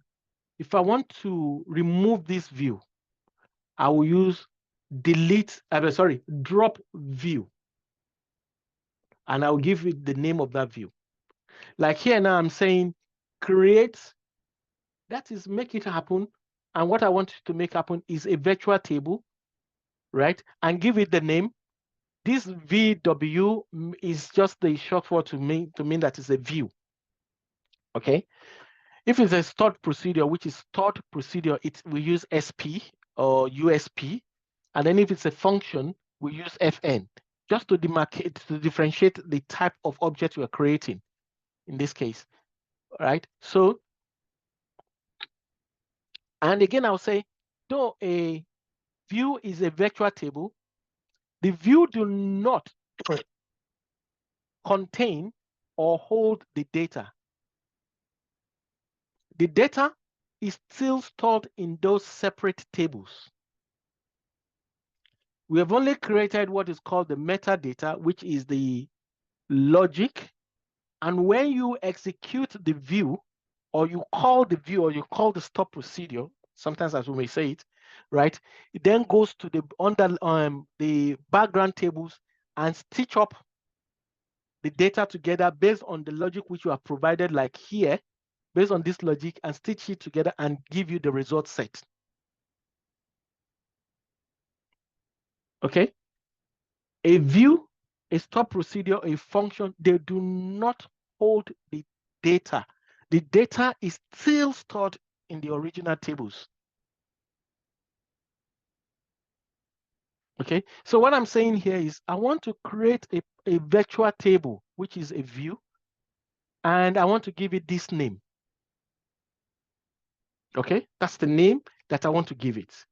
And then it says as, which is going to now have this logic. And the logic is select company name, contact name, country from. So if I execute this, this is the result set. But I'm now saying to it, this result set, this is the metadata, this is the logic. Store this logic in a query. And when I call this query, so let me change this name because I think I already have this one. Today is 2809. So I'll call this 2809. 2809. And if I come in here, not wind, views, please, you can see all the ones I have. This one, which we're just making again, look at it here. Okay. And this one, I'll even change that now, because this is only looking for Brazil customers, but I don't want Brazil customers. I just want this as view customers. Okay, view customers. So I will now say it's giving me every customer. I say, okay, create this. You can see we don't have view customers. Do I have view customers? No, I don't have it. You can say, check here, I don't have view customers. I have the SOM one, right? But this one is because I have not put in the DBO, it's going to mean I have not put in any schema, is going to default to the DBO schema. Like I said, so create, and then I execute. It has created. If I refresh this now, DBO customers, and look at it here. If I open this, great. You can see the query which I've written, which is this. Oh, where is it?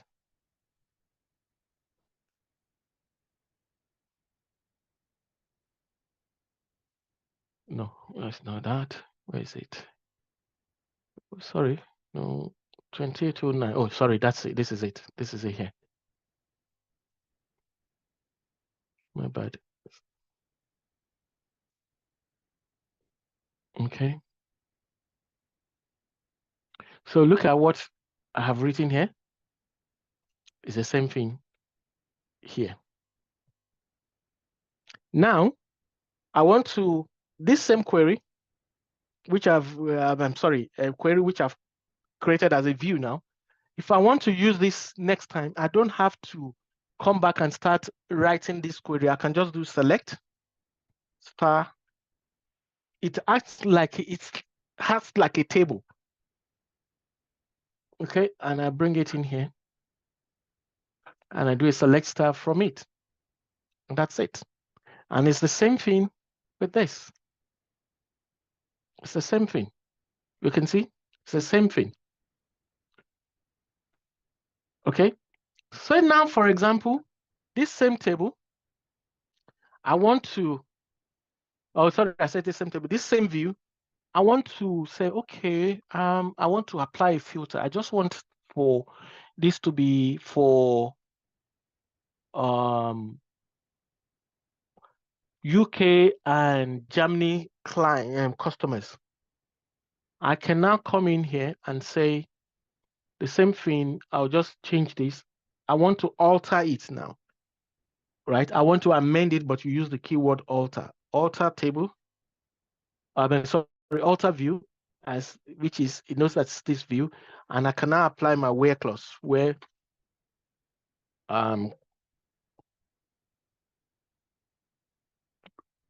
country in, I want to Germany and UK. And UK. So if I execute this, you see it's just going to return Germany and UK, which is only 20. And if I execute this, it's going to change that. So look at it previously. If I go back and reopen that same query, sorry, same view, you can see.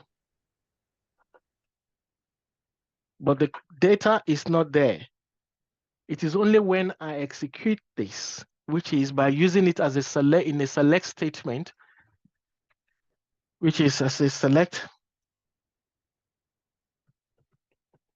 star from my, you see, and also you can see it has appended the schema. So I may not use the schema name.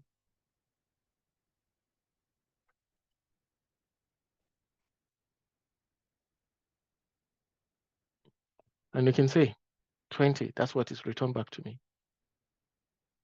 And I can use this also to, even within another query. Okay. Any questions? Yes, sir. Okay, go ahead, please. I just wanted to know, when you said the create view, why is it why is the wiggle line under it? Where's the wiggly line? Where you created it. Here. Yes, please. Yeah, the wiggly line is one. There's so many, I have so many queries within here. Okay. And the wiggly line is that it said there's a syntax. So meaning because there's these other things that are like it's taking into account all this, right? And they're before it, though this one is not taking them into account, but this one it's taking them into account. And that is why there's the wiggly line, right? If you look at it here, where there's nothing, right? That is, there's no wiggly line. Yes, Yeah. please. So it's because, and because this is my template for this training, that is why. Okay. Yes, sir.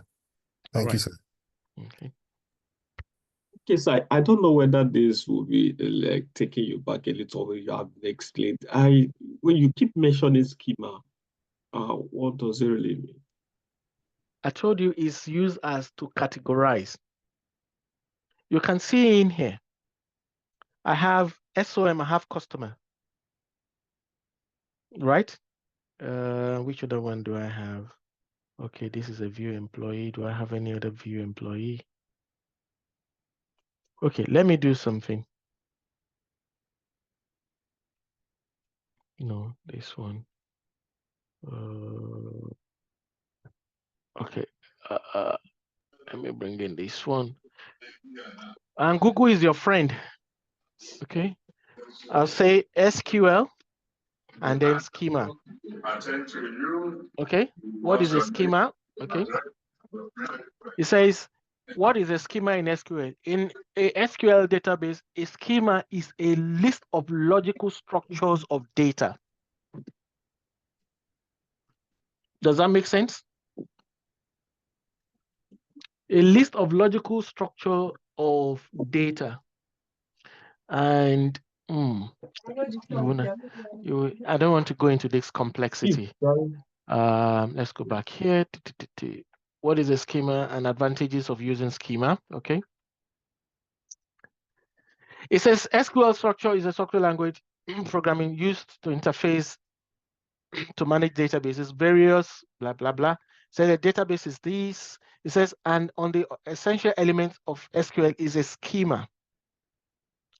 What is SQL schema? SQL's database schema is a list of logical structures of data. A database owner owns the schema. That's the DBO. That's the which has the same name as the database manager, right? But that's changed. So look at what are the advantages of schema. The following are some of the main advantages of using a schema in an SQL. A SQL schema can be easily transferred to another user. SQL schema can be shared by multiple users. It enables the transfer of database objects between schemas. But the main one is access. You should not even enable transfer of database schema. Yeah. Okay. Look at here. It says these are the built-in schemas. You have the DBO. They are built-in. That is, they come with every installation of SQL Server. They are always there. Every installation. Okay. It's just the logical structure for bringing data together, which in this case, you look at here, I have a schema here, which is data. Okay. And you can see every object that is data is structured together. They follow each other. And then you see after data is done, there's no more for data. Then it goes to DBO, which is the default, right? That's a schema. And then I have another schema, which is SOM, right? And you can see they're structured together. 1. 2 is, if, like I did demonstrated earlier, customer, this customer, if I create it, okay, I already have a schema, customer under the schema of SOM. If I do a create again, without changing, you see, it's brought me the wiggly line straight away. Because why? It is telling me, what this is telling me, and if I execute this, is that this object already exists. And that is it. And like I said, you cannot have the same object more repeated or present more than once. There must be a differentiator. If I want another customer view in this schema of SOM, I have to differentiate it a little bit from what I currently have. Which is, in this case, let me double copy this. And then I come in here and put in 1. You can see straight away, the wiggly line disappeared for the 1. Because why? There is no SOM.customer1 view present in this database. But there is currently SOM.customer view present in this database. So if I try to execute this one, there is already an object named customer in the database because it is in this same schema. Okay, but if I come to this one and execute this, it's going to create it. It's created it because it does not exist currently. But now, because it's already existed now, this one will begin to have the wiggly line as well. Sorry. And you can see it here. This is the new one I created, and that's the old one. But you can see here, I don't have DBA customer. If I change this one to DBO, it will go away. And then I can create it. And then you can see it straight away because it's under a different schema. It's still the same name, customer, but it's under a different schema. The other one is SOM, and this one is under DBO. I can still create it again under the data schema as well. So like I said, my workplace, we have 4 databases, and we represent each one of them by a different schema. Like the 4 we have the same entities, the same tables exist in the 4 of them, but one is THB, another one is THB Euro, right? Another one is RL, HL we represent that with. Another one is Unicorn, and that is, so these are we have these 4 schemas, and I can have the same tables, like say customers for each of them like this, because they are different entities, because of the schema, because of the logical arrangement. Okay, let's see it this way. You have in a class, let's say in this class, we have 3 Yinkers. How do you differentiate the 3 Yinkers? And let's say the 3 of us are male. And that is when you now begin to say, oh, Yinka tall, Yinka short, Yinka fat, Yinka light, Yinka dark. You have differentiated them. So when they call Yinka tall, you know who they are referring to. So when I say, oh, I want custom THB.customer, it knows that it's from the THB schema. Oh, I want HRL.customer, it knows it's from the HRL. You understand now? Yes, sir. Very, very well. Thank you, sir, Okay. for that All detailed explanation. Okay, so let's take a 10 minutes break. We'll be back. Jide?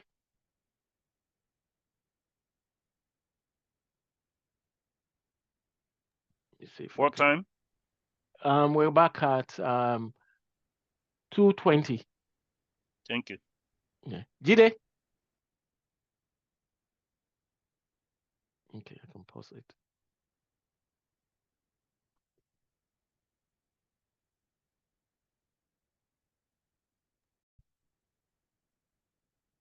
Okay. So welcome back. Any questions before I proceed again? Yes, what's the question? Hello?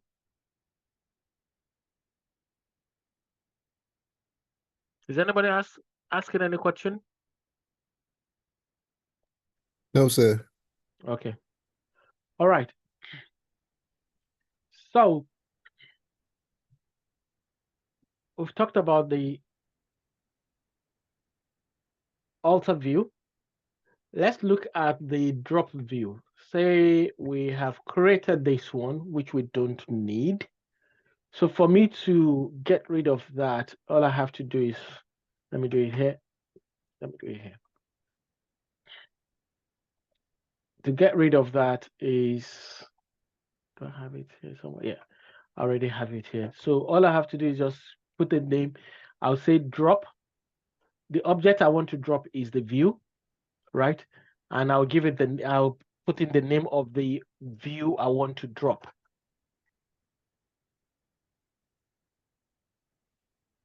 And you can see this view is here. Now, when I execute this, it has dropped it. Do a refresh, it will not be there anymore. Yeah, it's gone. Okay. The same thing which we have created as a view, we can also create, where's the next one? We can also create as a stored procedure. And it's just really the objects you are creating. But the difference between a stored procedure is that with a stop procedure, you can pass what we call in parameters. And stop procedures, first of all, they are not stored here. This is the folder for the view. Stop procedure is stored in what is called programmability, which is the one highlighted there. And you can see stored procedure. Okay. The same query which I have used here, I'll just copy that.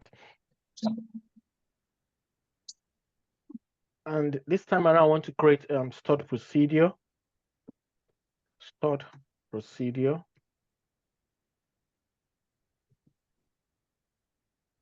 No. Procedure. Okay, stored procedure. And this is my query. And I'll just type in create procedure. At this time, I will not call it stop procedure. It's just called procedure. Procedure. And then I give it a name. This time I want to leave it under the DBO schema. And it's going to be USP. USP stands for user defined stored procedure underscore and customers. I hope I don't have that already. Customers. Let me just call it customers 1, just to be, and then as well as this query. And you can see here, do I have that already? I don't have customers here. So I can create that. Execute, and he has created it. Refresh this. And there we go. Here it is.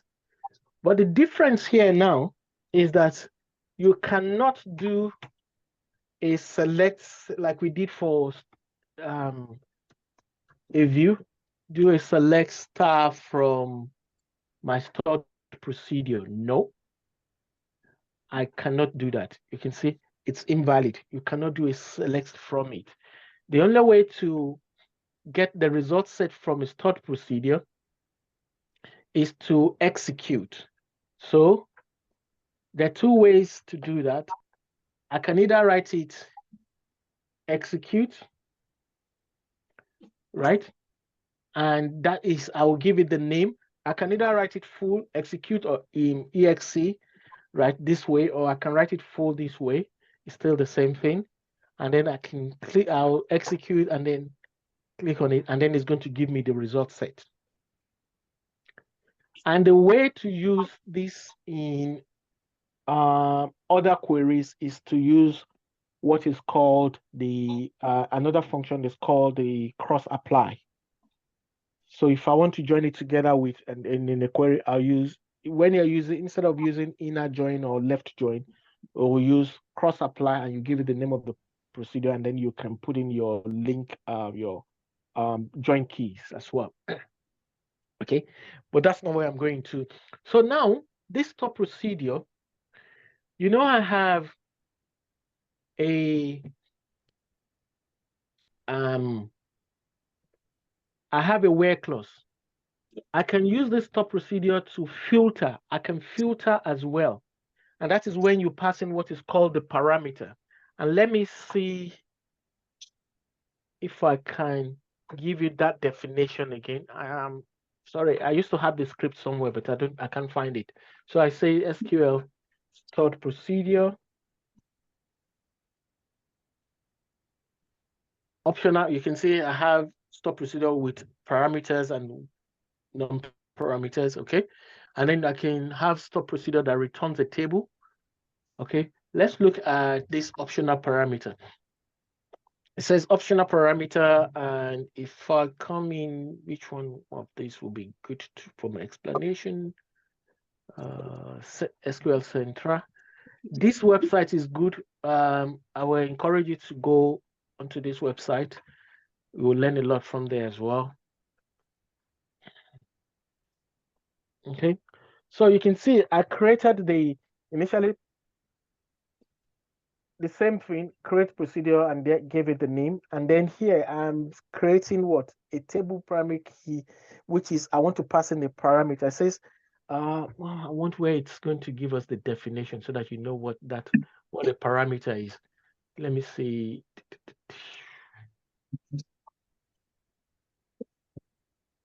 Okay, let's go back and say SQL parameters. And then you know the meaning of parameters first. Okay. Okay. This site is also good. W Free Schools. It says, no, I'm looking for parameters. I want the meaning. Okay, so you can pass a parameter. You can also pass parameter to a store procedure. I want the definition of parameters so that you know what that means. Let me go back. I see a parameter. Okay.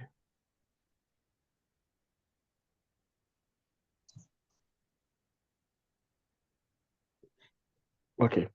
It says parameter is a placeholder for a variable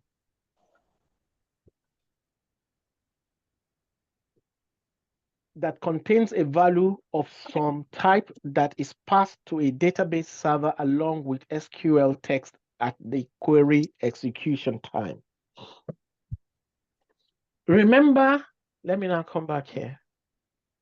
Remember here, remember here, I said when this query is executed, the subquery is executed first, and the value that comes from this subquery is stored. And the place where this value is stored is it's a variable. And what is a variable? It's just a placeholder. It just holds it in place in memory. Okay, it just holds it in place in memory. Okay, and then it is now passed to the main query at the execution time to provide the filter that is required. So that variable that is held is passed as a parameter. Okay, it's passed as a constant. It's passed as a value. Parameter is just a value that is held. Okay. It's just a value. Are you with Isaac already? It's just a value that is held in memory and passed back as at when required at the execution time of the query. Okay. So a parameter in this case, now we're creating this stored procedure, and we want to create it now as a parameterized stored procedure, which is different from what we have here. So I come in here and I still the same create, but this time let me give it a 2. Okay, but now I want to pass in parameters, so I open the bracket and then I pass.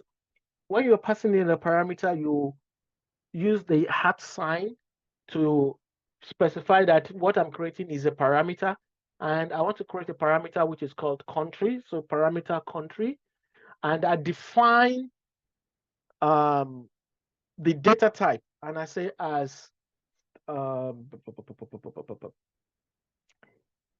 nvarchar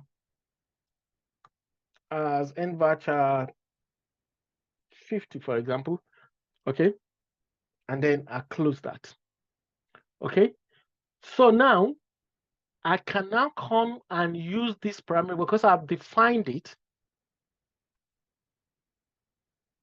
I copy that instead of me saying here, because now I want to pass in a parameter, I'll come here and pass that in instead. So I'm now saying that, before I have used the in, which is I've just specified 2 countries, right? But I'm now writing another store procedure. Instead of limiting me to just these 2 countries, it can actually take all the countries in the table. It can actually take all the countries in the table, but it will only return back to me the country that are passing.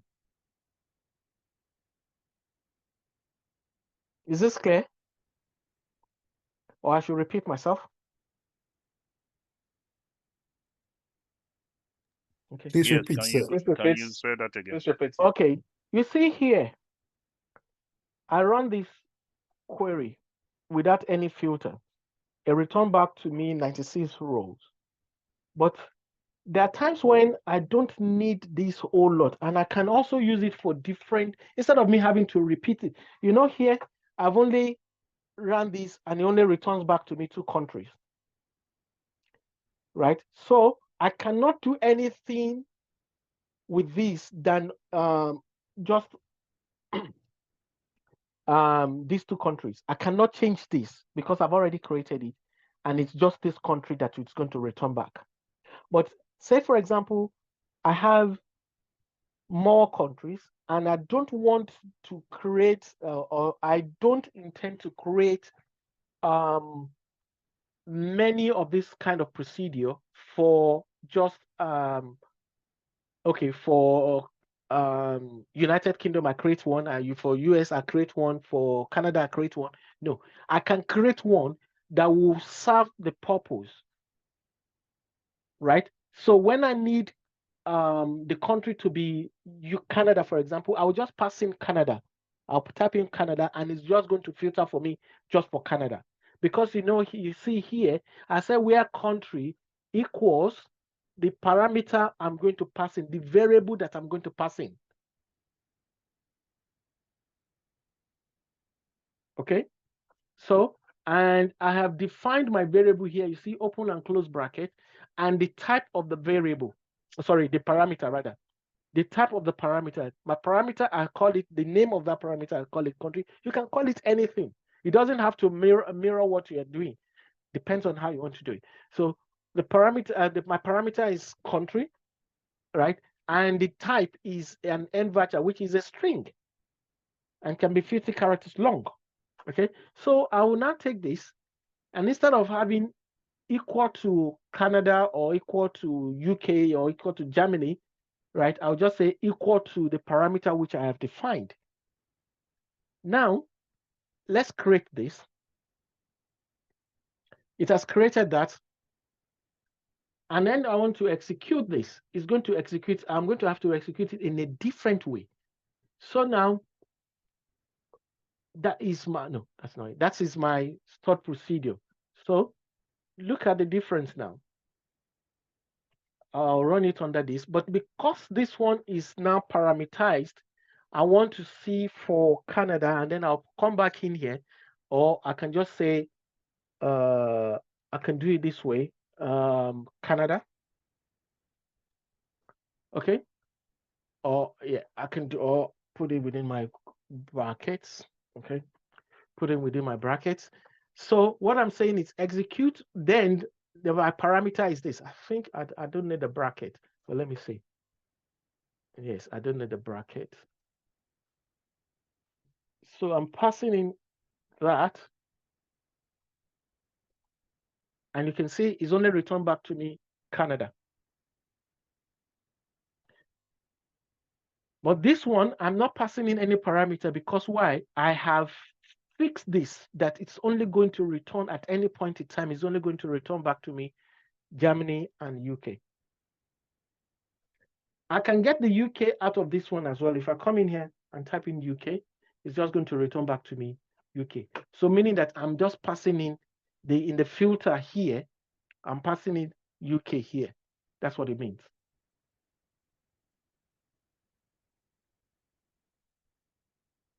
And you can create a stored procedure with multiple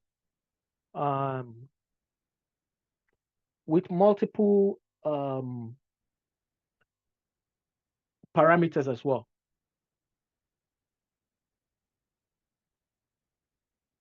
Let's see what we have in country. Let's look at this table. Country, sorry, region. Okay, let's use city as well. So if I want to add more, I can just say, and then I pass in another one, city, and then as envarchar, and then still do the same 50. Okay. And then I can now pass in here and city equals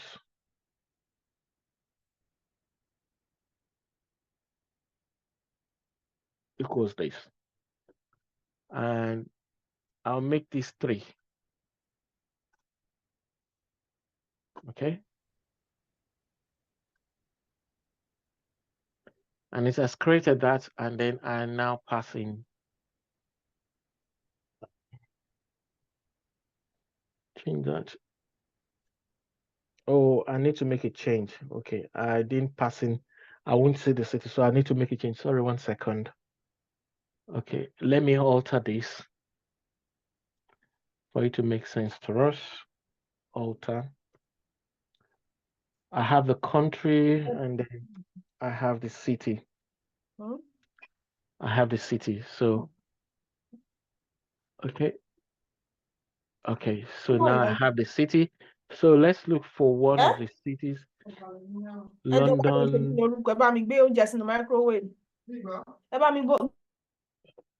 Every city. So let's look for, okay, city, UK, and London. So here I want to pass those in, and then I have London.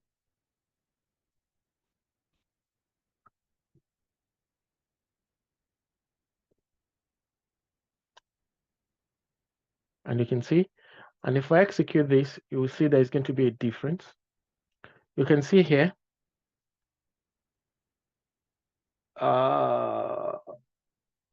yes, Simon, Kocha, Helen. You can see Ellen Barnett is not in here because her city is not London.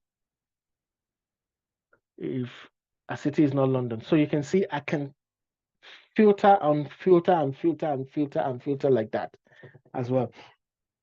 And lastly, let's do another one whereby I'm going to make this optional.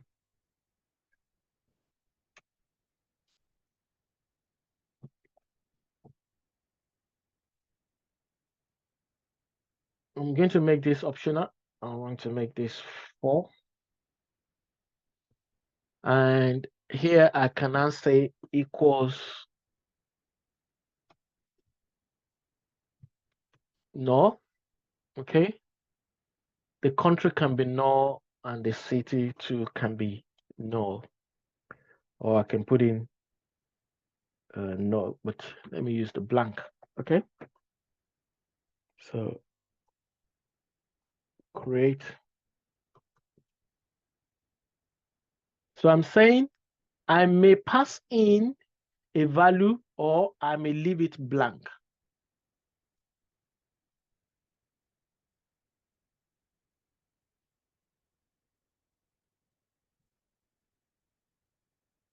Or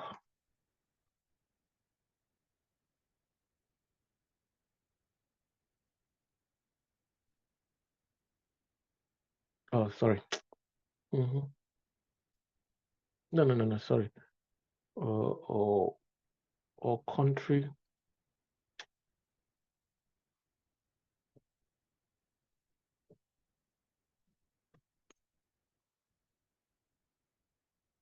And the same thing for city.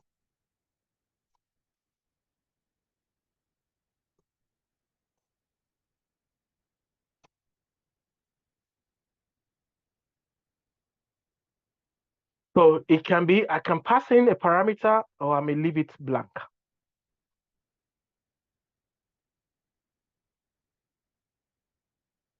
Okay, and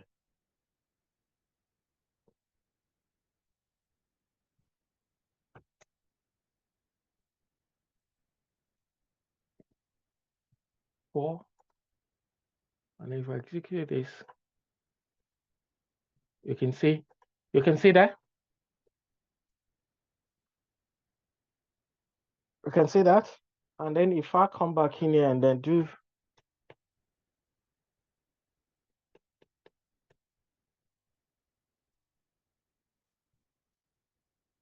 you can see there is no city, so it's telling me there's no city. So because I have used the or. So there are so many ways you can manipulate this. And sincerely, you'll be creating more stored procedure to use in your for your report, and also views as well, depending on the reporting application which your company adopts. Okay.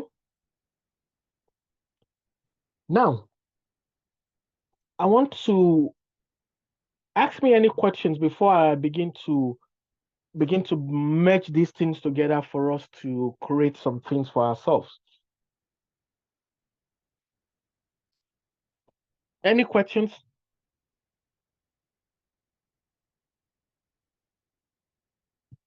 Okay. You see, there should be my aggregation. Let's go to the aggregation.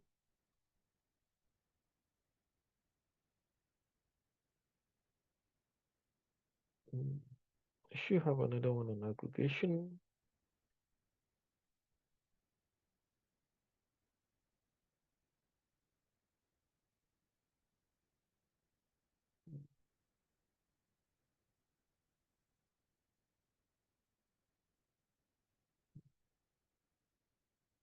Okay, let me see, where is that?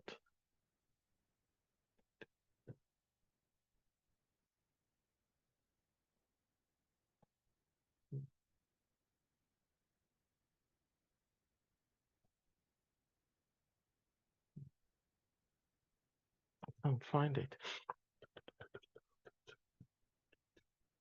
Okay, what's this?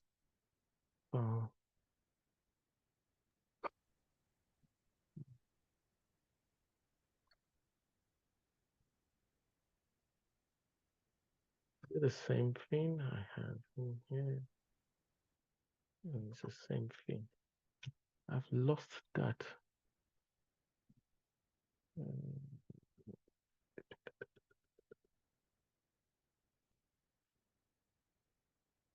Sorry, I'm looking for one of my script.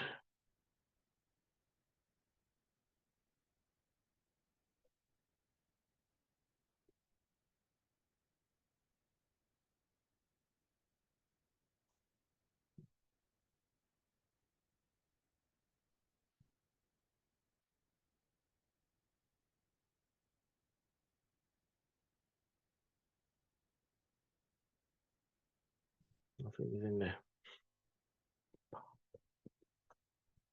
Okay, I probably will have to. Okay, let me quickly run through what we'll call aggregation. Unfortunately, I can't find my notes. That would have been for you to, but in SQL, we do a lot of what is called aggregation. And what is called aggregation really is just applying our SOM. We have SOM, we have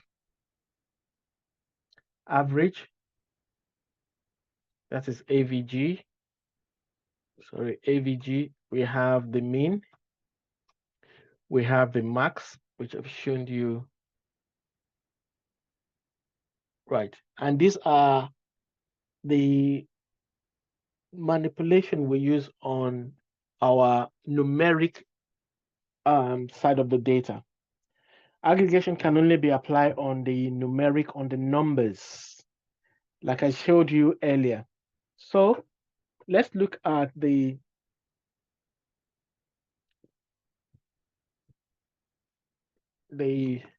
So I do a select. I want to do a cheat. Come in here, do a select, put into a clipboard. I want everything. That's why I want to type. Okay, helps me to get that. So here I have this, and this is the whole of the table. It has 831 rows, but out of all these rows, the only numeric part of this table is just the freight. It's just the freight. And if you come in here, you can see it's the only data type that is money. Money, decimal, numeric, int, big int, small int, they're all numeric. So if the column is a numeric data type, then you can perform aggregation on it. Okay? If the column is of numeric data type, you can perform aggregation on it. But it's not everything. Like, look at the employee ID. The data type is int.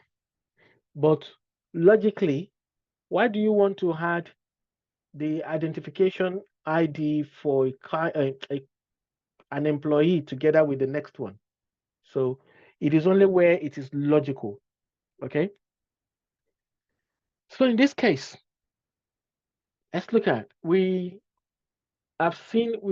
the mean, when you are using aggregation, unfortunately, I just don't know why I can't find my notes. Will have been good. Yeah. When you're performing aggregation, you have to group together as well.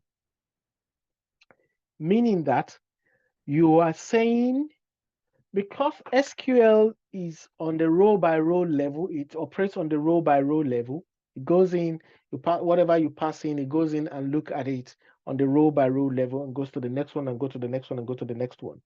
But when you are performing an aggregation, you are performing the aggregation on the entirety of the data before you apply, after you have applied a filter. That is if you apply a filter. Like now, I have all this, which is the old number of rows in this table, the others table. So if I want to find the mean freight amount, right, which is this one, normally it's always good to put it at the end when you're doing this. So I want to perform a mean on it. I'll do a mean and I open the bracket and close the bracket, the name of the column which I'm performing the aggregation on, and then I rename it like this, like I showed you earlier. But if I try to execute this, it's going to throw me an error. You can see it says the column, right, this is invalid in the select list because it is not containing either an aggregate function or a group by. So what it's telling me is that every other column that I'm not performing, that is listed here, that I'm not performing the aggregate on, has to be in a group by statement. So what I'll need to do, I now come below here, I say group by, because it's easy, that's why I listed them together. No, sorry, I didn't copy that. So I'll copy everything up to here.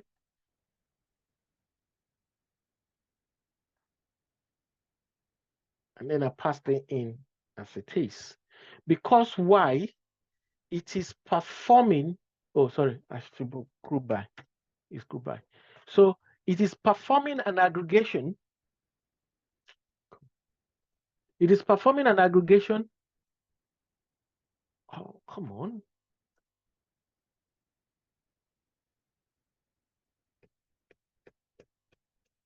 It is performing an aggregation on this one, but it has to group it by this, which is I'm telling it on the whole lot of data, on the whole lot of the data, right? Find me the mean, what's it called? The mean freight amount. Okay, the mean freight amount. Let me even put this one, freight amount. Find me the mean of it. That is the lowest freight paid, or the lowest amount paid as freight. And then it comes back. Okay, yes. And one thing which has happened here is that it has performed it on this, but I have not written the query in the right way. Because I want it, it's going to go for each row ID, is going to perform the aggregation for each row ID. So for best result, for me to know the mean freight amount for this, I do not require even, I want to find out just the minimum freight amount that was paid. Then I do not need to group it. I only need it. I don't need this either. So I can block these ones. Okay. So if I execute this, I'm saying go in to the whole of database because I'm only looking at the freight. Go in and sum everything and find me, or scan every row and find me the minimum freight amount that was paid. Okay. If I want to put in, say, I want to know the order ID that belongs to, then I can put in the order ID.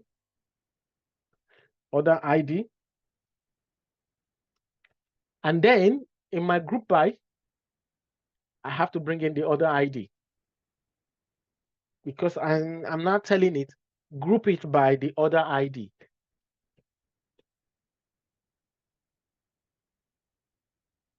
I'm categorizing it by this.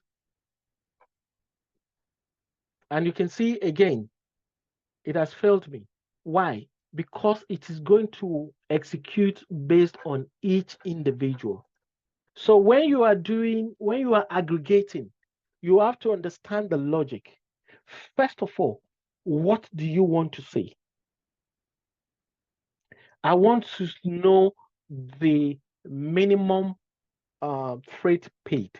Then you do not need any other thing to categorize it. Like I put in the order ID now, meaning that it will do the aggregation on every order ID. And because the order ID, they are unique, every transaction has got a different order ID. So it's going to return back everything to me because each order, it just tell me, okay, I've performed it. This is the minimum ID for this, the minimum freight amount for this order ID. And that is the amount which was paid for the order ID for that order. So in this case, I just want to know for the whole of my generality of my data, what is the minimum order ID? Sorry, the minimum freight amount paid, and that is 0.2. And the same thing goes for max.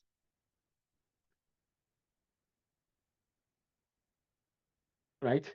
But one other thing which I will introduce here now is, say for example, I have a customer, or no, I cannot use a customer ID because, yeah, I can use customer ID. So let's do it by customer ID now. I can now say, instead of using order ID, I can use customer ID because I know a customer may have placed one or many orders. Okay, and I put that in here. And then it's going to go in and aggregate for each customer ID, each customer ID. But you know a customer ID may be repeated many times in the orders table because the customer has placed orders so many times. And then you can see for this customer, the max that he has paid for freight is $69.53. And you can see here, it's returned back 89 rows rather than 831. And I can do the same thing for the mean.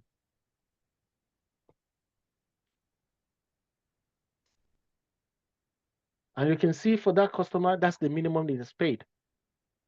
And then I can now do another thing. I want to find the mean and I want to find the max.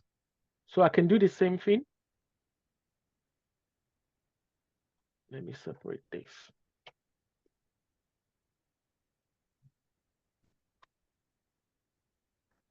And I do not need to, the aggregates, this is aggregated. So the only one that I need to put in the group by is this. So I put that in and it's going to give me the mean of, let me put it, freight mean and freight max. Let me put it as freight mean and freight max. Okay, so, and you can see, you remember this one and this one? So this is the minimum amount that this customer paid. That's the maximum amount this customer paid. And I can expand it further.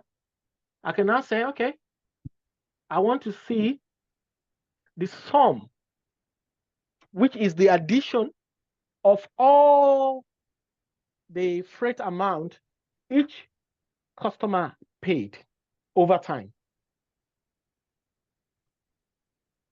So I'll change this and it's going to be sum, which is addition.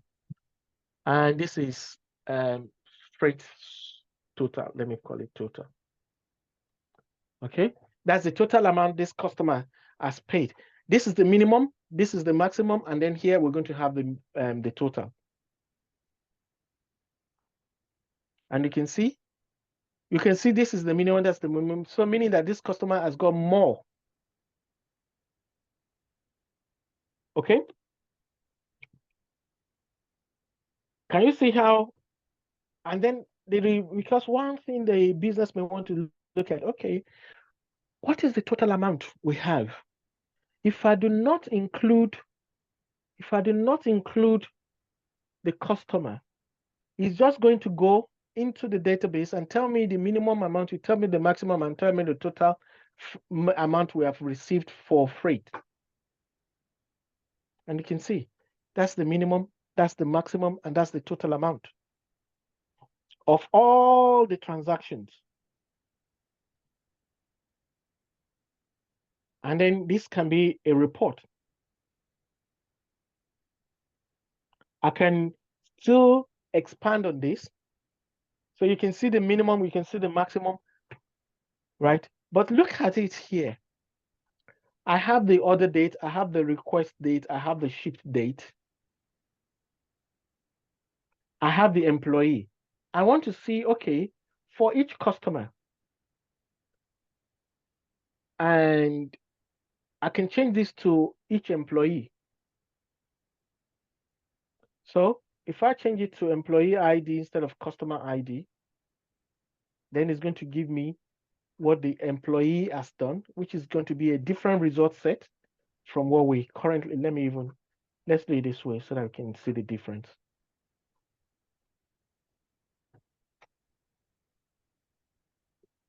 Okay, and I'll change this to employee. So it's aggregating at the employee level now, and the one above is at the customer level. So execute this. You can see this is not much because we don't have that much of an employee. And to make it even, I can say order by employee ID. So it's going to arrange them from 1 to 9 or 1 to whatever.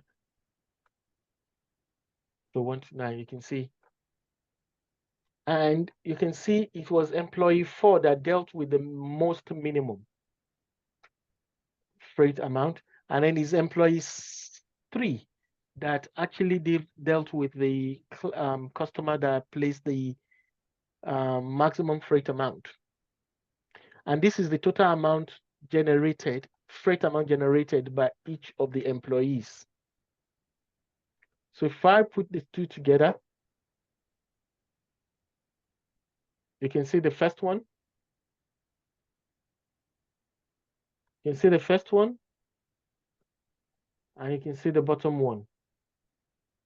So this 0.2 here, where is that again? 0.2 here. Let's look for that customer that actually did that transaction.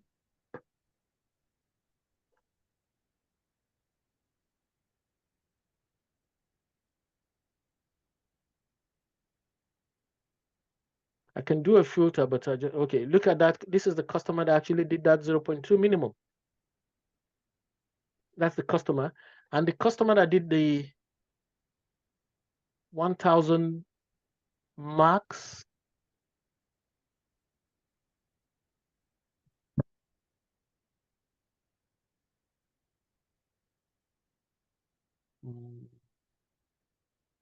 okay. To make it easy for me, I can say, what about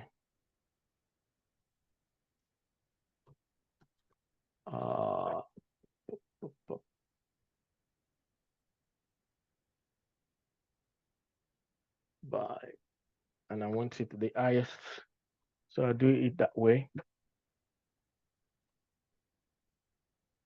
And you can see straight away. Okay.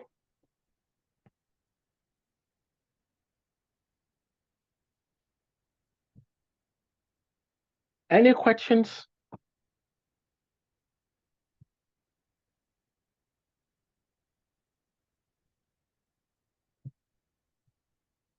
Any questions?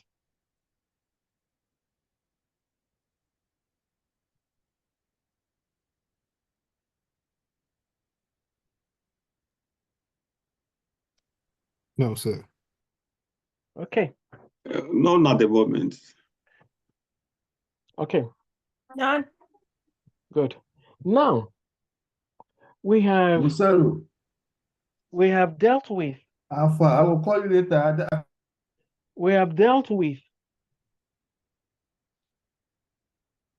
Few SQL functions, and let me list them here so that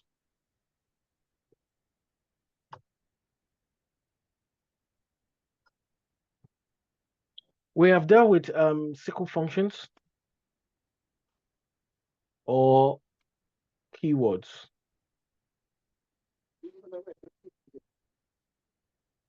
Okay. We have dealt with select. We have dealt with select from. We have dealt with select from. We've dealt with aliasing. This is both for columns and tables. Okay.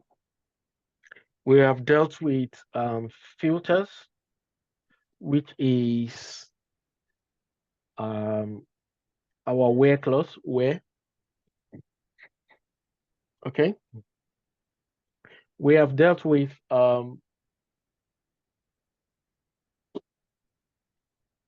join,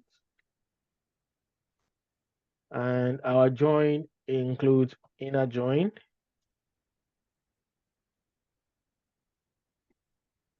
left join,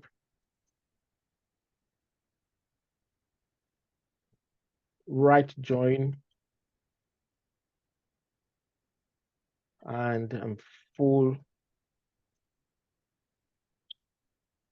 outer join or full join.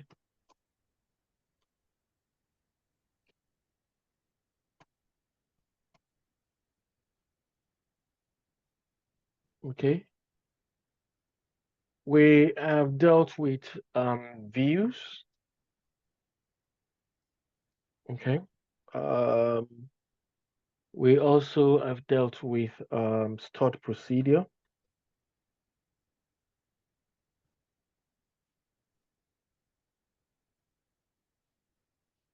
And we dealt with both simple and parameterized. Parameter stored procedure.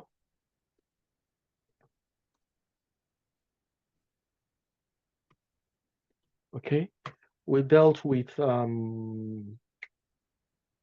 union, and we had union and union all. And lastly, we deal with aggregates.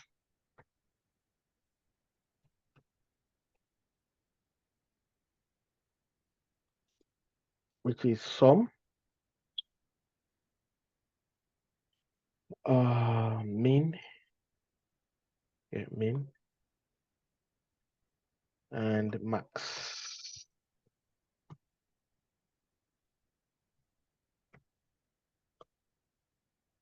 Okay, we've dealt with all this. Now,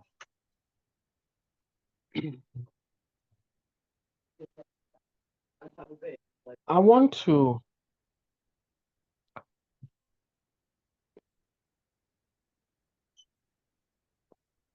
let me see, our database, you as a, let me see, give me 1 sec. I want to deal with something quickly, which is data, and I'm going to share this file with you. Desktop, I think I have a file in here.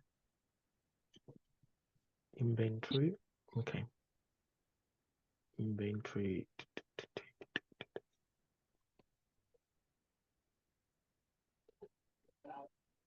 I don't want to use the table which the database which I already have. So I'm going to share this with you. You see, I have this file. Is an Excel file. Sometimes work, like I do receive this kind of data like this, and sometimes it's a data that it's a recurring data that comes in at frequency, maybe daily, maybe weekly, maybe monthly, maybe quarterly. Like the one I'm working on currently is the budget stroke plan stroke budget for 2025 for my company. And the finance people, they sent me the plan data, we call it plan data. We sent me the plan data for 2025. And what they want me to do is to ingest that into our database and use that, merge that with the actual data or with the actual figures that will be coming in as from the new year, for that the new year, to compare that this is what we plan. We plan to sell 4 million pound worth of this product, and we break it down into the month, the figure by month, and sometimes they aggregate that to quarter and everything like that. So they want to be able to compare. This is the amount, this is what we planned for. This is actually what we've done. Did we meet our expectation, or did we exceed it, or did we fall below? And they use that in the course of the year to see, okay, if we say we want to sell 4 million worth of this product by the end of the year, and this is month 9, we've only sold 1.5 million. That means, are we going to be able to make the 4 million in the next 3 months, or should we revise the plan, stuff like that? So you get the files like this sometimes and everything, and you look at it. I cannot, though I can use this to create a Power BI straight away, but I'm not going to use this. I want to put this into a table, and this is what I want to demonstrate to you today. So look at this now. I have the order ID, I have the order date, I have the customer name, the customer type, the warehouse code, the code, the product code, the order quantity, the unit price, the revenue, and the cost. Okay, and here I have the inventory stock. The inventory has the inventory ID or number. It has the last order date, order, date of last order, right? And then you have the item name, you have the vendor, you have the store location, you have the price, you have the quantity that is left. Okay, do I have any more? Okay, so this inventory, these two worksheets contains information. I can create a database and a big database, well, a robust database from this. And that is what I want to teach you today. I'll show you today and for next week, and then we'll create a report off of this. Okay, so first thing I will do is I have this order ID, item ID. Does it match anything here? So, and that is the product code here. So let's see if I'm right. I have this. I just want to see if there is a relationship. And then here, and then I click on find. Where's my find? Find, and that comes on. I paste that in there, and I say find. Yes, you can see. So meaning that there's a relationship. So this worksheet, that is inventory control, maps back to the sales data. Okay. And this is my vendor, which is that my vendor means my supplier. And the location, that location, is there anything warehouse? Let's look at this. NXH. Okay, and coming here, NXH. So that is this. So that one too maps back. And then the product which I've mapped back, that's the order ID, that's the date, that's the customer, that's the customer type, that's the cost. And here I have the vendor, how much the item is coming, the cost per item, that is how much this customer vendor is selling this to us, the quantity that we have in stock, the value, which is this multiplied by this, should give us that. And the record level, reorder level. So when it hits 50, we currently have 129. So when it hits 50, we'll place a reorder. And this per reorder, it takes 14 days. So we should know that. And then the reorder quantity, we have to do minimum of that as the unit price and stuff like that. Is the item discontinued? So I need to create a database for this, and I'll call the database inventory. So first of all, first thing I will do is I'll come into my database. Do I have any database called inventory? Simple one. I'll just come in here. I'll create a data. See here, says create database and new database, and it comes in. I want to name the database inventory. Oh, should I call it inventory or inventory management? Let's call it inventory management. Inventory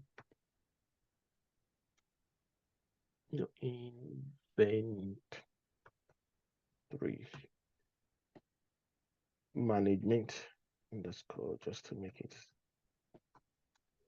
inventory management. I'll use the default. I'll not change anything here just for this purpose. It's just a temporary database inventory, and then I click on create. What is the matter? Create a database field because of cannot. Why? Oh, there's something in my database that is already the same name. So let me see. Cancel that for a start. Why do I have that? I don't have any. Okay, I'll rename it. I'll just give it another name.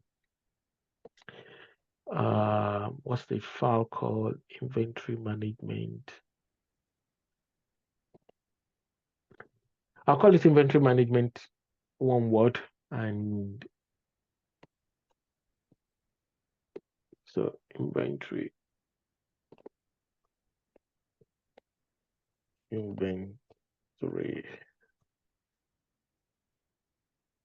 management. Hopefully this will go through. Okay, and it has created a database. Here you can see it is an empty table. database, because all these ones you see, they are the default tables that comes with every database you create in a database in SQL Server. So these are just the standard, the default that comes with it. So I want to create a new table. So the first thing I do, because of this one, I want to create the inventory first. What I'll do is just come in here, I click on that and I copy. That means I copy the column names and I come in here. It's coming to there and I paste. So, and click on that last order date, item name, vendor, stock location, cost per stock, cost of that, total value, reorder level, days per reorder, that item reorder quantity, and sales price, item discontinued. Now, I want to create that. I will do a redress a little bit, which I will show you. Okay, and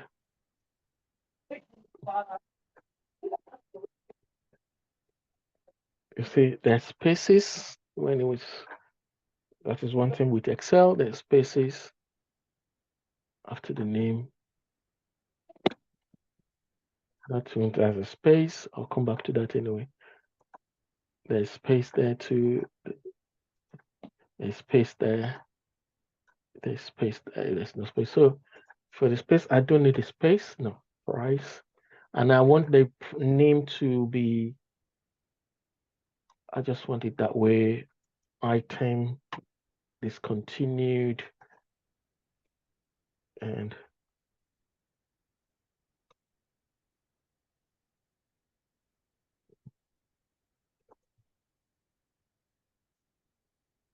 okay, take out the space.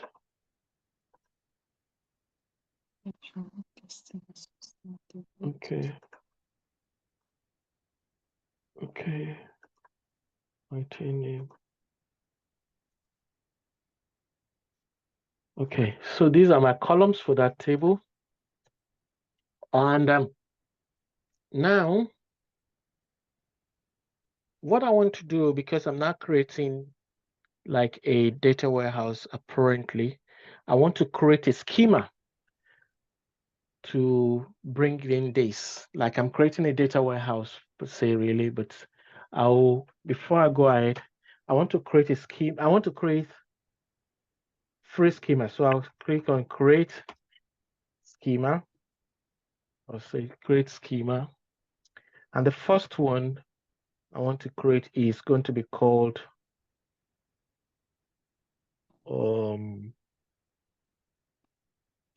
landing, which is the landing table from the source. Landing. I'll just copy these ones. The next one, I'm creating 3 schemas. I want to call the next one staging. Staging. And then I want to call the last one life. Okay. And for me to run the 3 together, separate them by the column, and then I can create. Let me show you here. We don't have this already under schema. You can see we don't have any of these schema name, landing, staging, live in here at all. But now I'm creating. So click on execute. What is wrong? Okay, let me do. Yeah, create is right. Okay. Yeah, so what is the matter? Okay, so it's created a 3. And then I come in here, you can see landing, live, staging. It's already created them. All right. Now, like I said to you earlier, you do not need to memorize You just need to understand, and then you'll be able to apply. Okay, now I want to create this table, which is called the inventory stock control. That's the name of that table. And I want to create it. I don't have to memorize it. Okay, what I can do is I already have a database, and I can go in here. I want to create a table, which I'll just copy and modify. Let's look at the DBO customers. And I click on create table. In this case, because I don't want to open it, I click on clip it to clipboard, and then I can bring it here and paste it in here. So now I want to make some changes to suit me, and I don't need, because this is not my first database, I'm not putting any primary keys. So I take off all of this. Yeah, I take off all of this. So I just leave that. Okay. So now I want to name this table landing. I just change the name, landing, and it's inventory control. What is it called? It's inventory stock control, and it's called inventory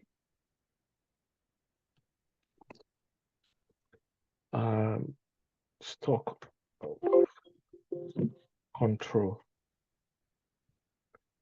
Okay, stock control. That's the name of my table, and I will just copy this one.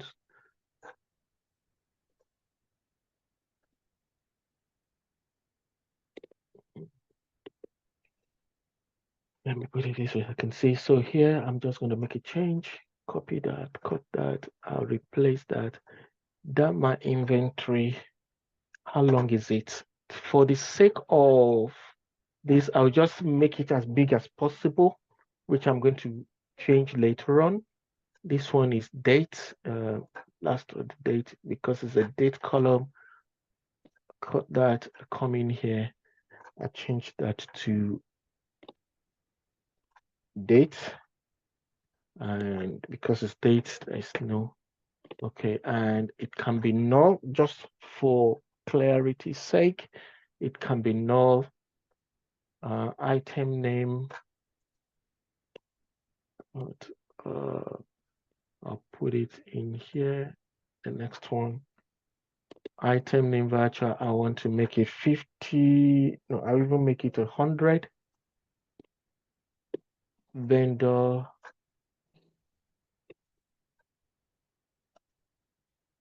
I'll still make that to 100. 100. Stock location, I'll make that, because it's a code, I'll leave that at 60 for now. Cost per item, that is numeric, so I will change that to, because it's coming from Excel, I will use the generic one, which is the float, and the float will not have any size because it's generic. Okay, this one, okay, and stock quantity, it's also a float. It's also a float. Okay, and total value will also be a float because it's numeric.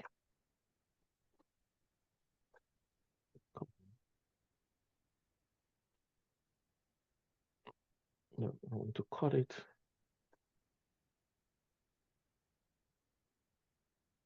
It's also a float.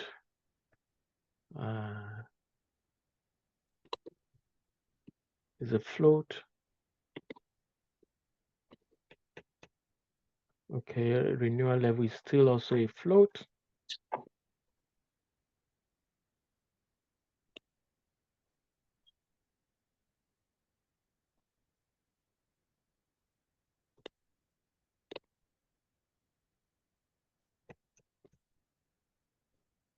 Days to reorder is also numeric, so I'll leave it, even I'll take it in as a float as well.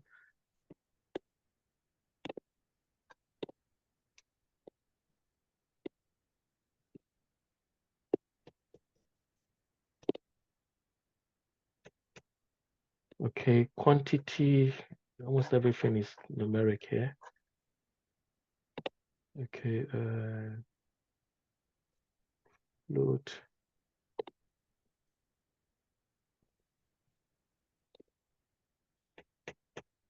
Okay, sales price.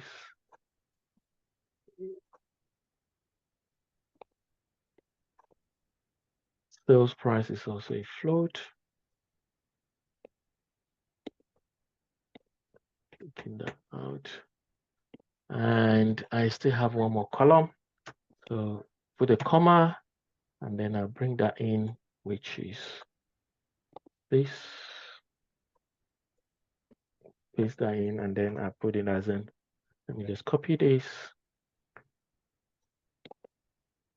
Copy that. Okay, and this time around, I don't need it as a 10 because I know it's just yes or no. Okay, I don't need a comma there. Okay. So what have I missed? Okay. What is landing? Create table, that, and that is my table. Yes, in that database. So there's no table named this here already. So create that. And it has created that table for me. I do a refresh. And you can see that table. So I will still the same thing.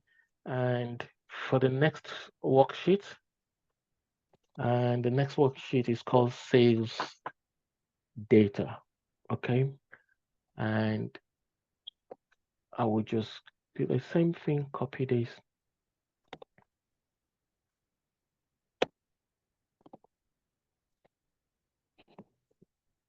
Because I'm still coming to use that. And I have that,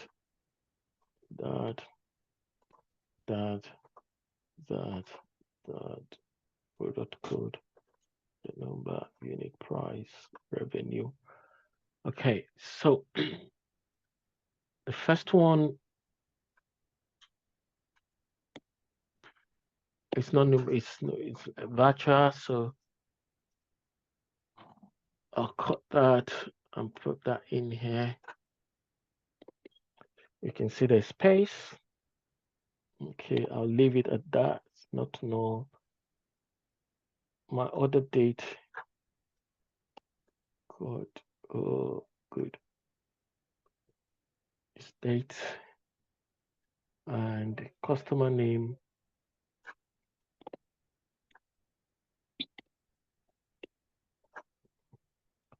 Is that in customer type? I changed that to customer type.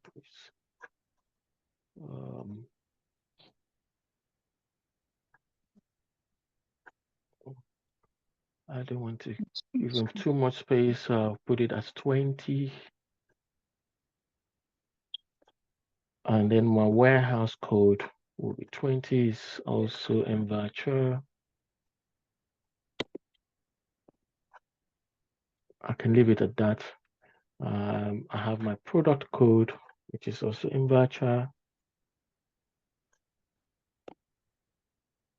It's also in virtual, and that is this. And I'll change that to the space.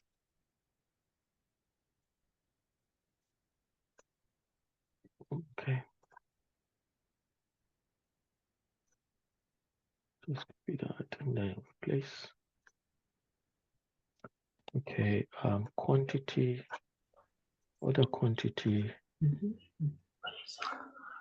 Revenue and cost are different fees. They should be separate items. Okay, thank you. And then revenue, this one. Reorder. Revenue.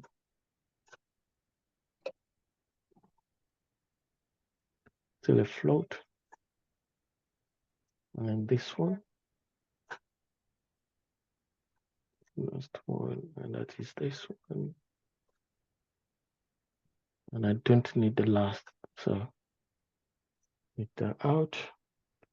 And my table is now sales data. Okay, and I create that table as well. Okay, and a refresh on that. Okay, so I have my two tables. Now, what I want to do is I want to move the data, which is one of the ways, but it's not the best way. I'll put it that way, this way. But one of, right, you can use this method to bring in data from a flat file Excel, from a notepad, from a CSV file into. So let's do this first one, the sales data. So what you do is click on that data, the table. Click on the table, right click, and then you do select edit top 200 rows. It opens up, and this is our table, right? But you can see it is empty. So what I'll do is come back in here to my Excel file. I don't need the header. I'll just select from. I'll select from here, and I'll take it down to the last row. I hope this will finish in time for us today, because sometimes it takes time.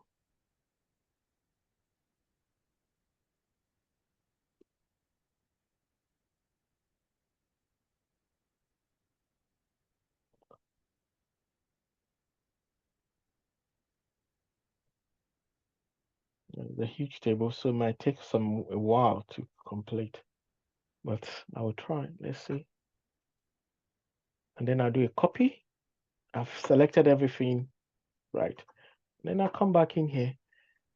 Make sure your cursor is like this. It is not like this. If it's like this, it's going to throw an error because it wants to insert all the columns into just one row or one column, which is wrong. So select it like this. Let it be the whole length of the table is highlighted, and then you right click, and then you click on paste, and then it's now inserting from that table from that Excel file into here. Let's see how long it's going to take.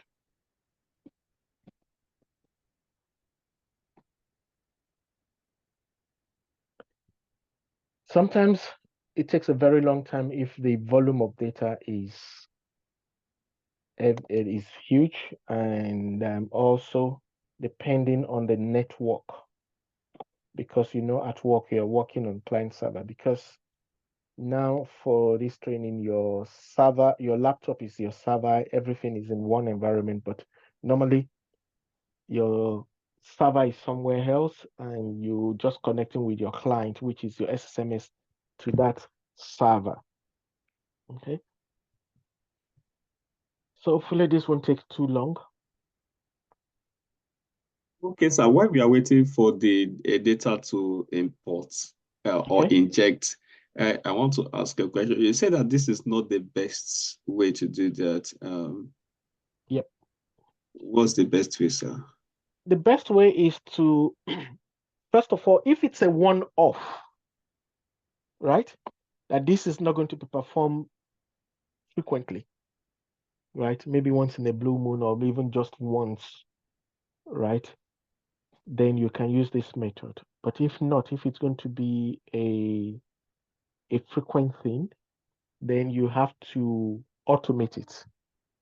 And that is by using other software to bring in the data, like which I'd mentioned earlier. You have SSIS, which is SQL Server Integration Services, right? Or you can use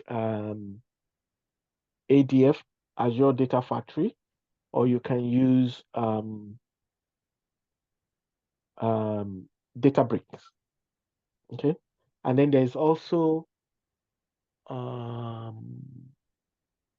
the Snowflakes. That's another software. But you see, Azure Data Factory, Databricks, and Snowflake and Informatica and all the stuff, all the rest like that, they are licensed. You can have access to Azure for 1 month. Microsoft will give you 1 month, and that is all. But then for you to be able to even do that, you need to have a school or a work email address. You cannot take your Gmail or Yahoo. It has to be a work email address. Okay. And the other one, which comes with our SQL server, is the Microsoft Microsoft SQL Server Integration Services, which is SSIS, right? SSIS is, we have the free version, like we have the SQL Server free version. You have the free version of it as well.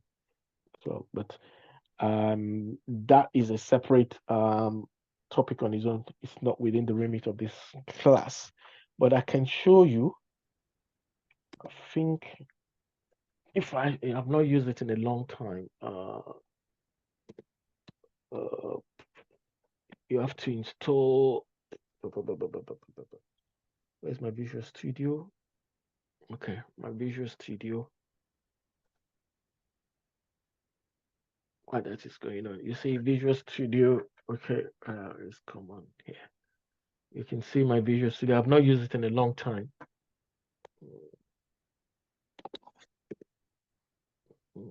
Let me see.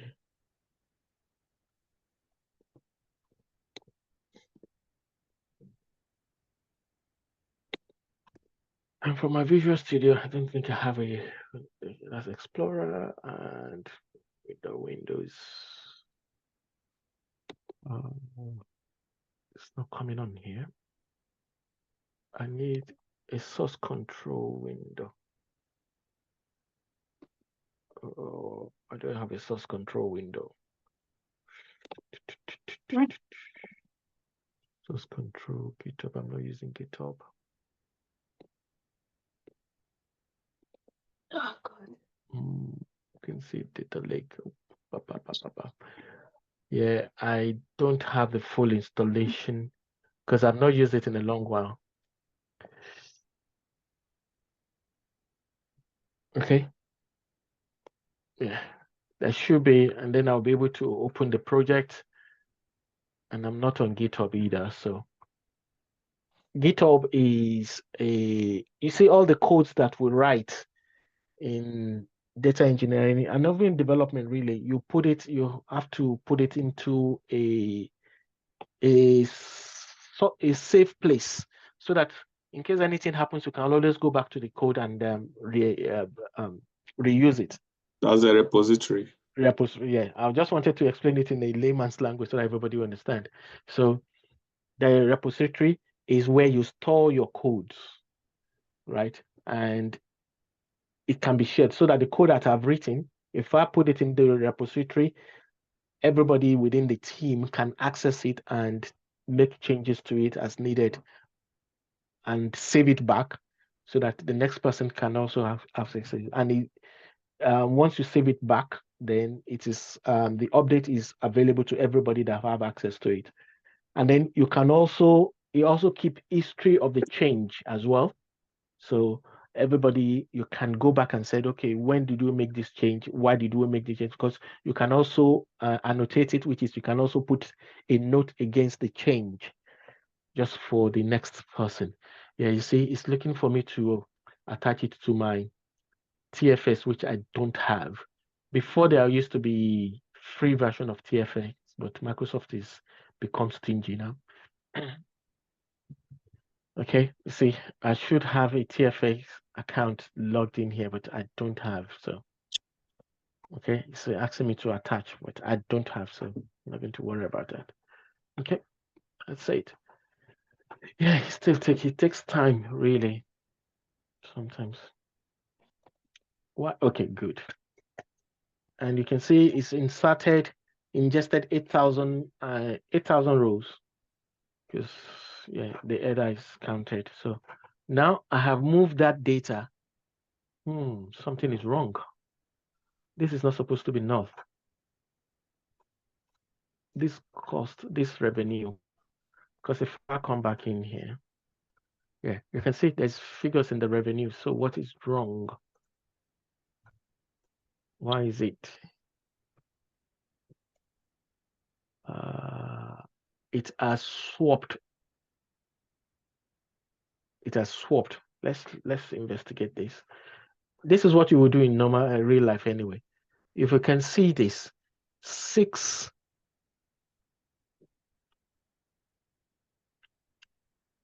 unit price is come to total price. So 643, and that is unit price. Where is my total price here? I don't have a total price.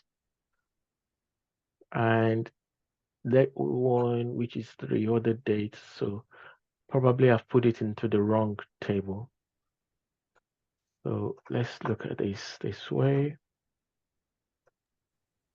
What did I do wrong? I think the Excel has 10 columns. And yeah, let me see. I just want to confirm what I've done wrong.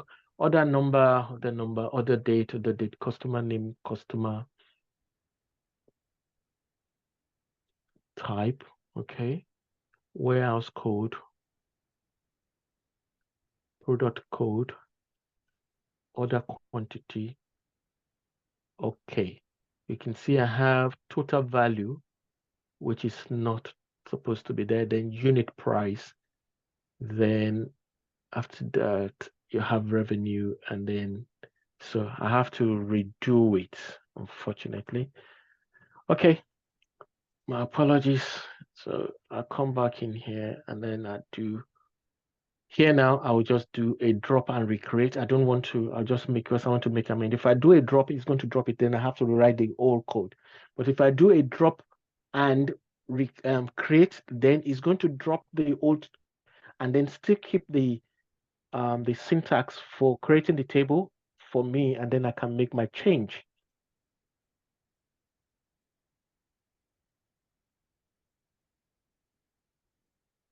Okay, so I don't need this.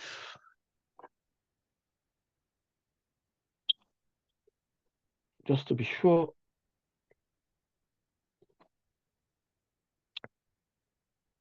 Product code. And I think the days order quantity, unit price, and then this or this one is not needed. Okay, and unit price, revenue, and cost. Okay, so cost, revenue, unit price, quantity, order quantity, product code, warehouse, customer type, customer name, order date, and that. So that is good. Okay, I can recreate that. Okay, so you see here it says drop table, so it's going to drop that one, and then it's going to recreate it here. Okay, so that is done. I can do a refresh. Then you can see the new one. Come back in here. Shouldn't take too long. I still have it in the clipboard, so I'm good.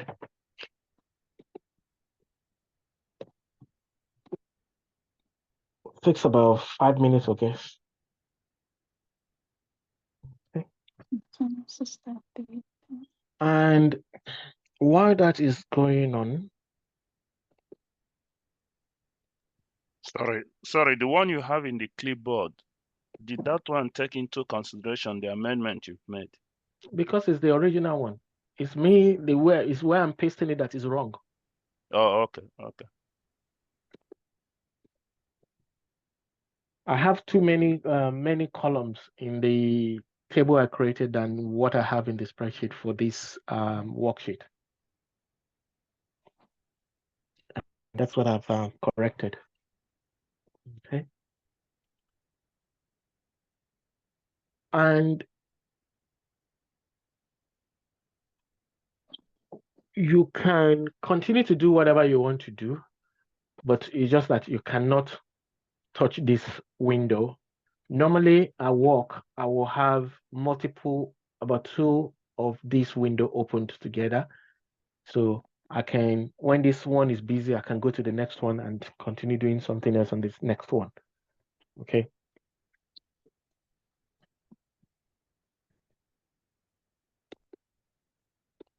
And because if I try to do anything here, it's going to disrupt that. I can see the cursor is engaged, which is ingesting the data.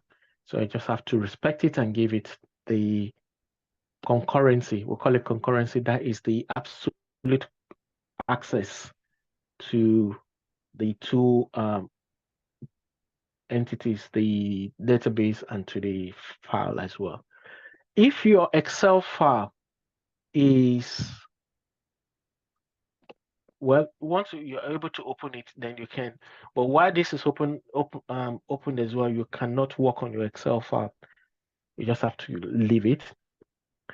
And then another thing, another drawback for this kind of thing when you're using Excel file is that sometimes if you don't have the concurrency, which is the absolute access there, and somebody else is using it or updating it, then it's going to fail, because at any point when you are ingesting data like this, especially when you're using SSIS, ADF or so, then it needs that concurrency.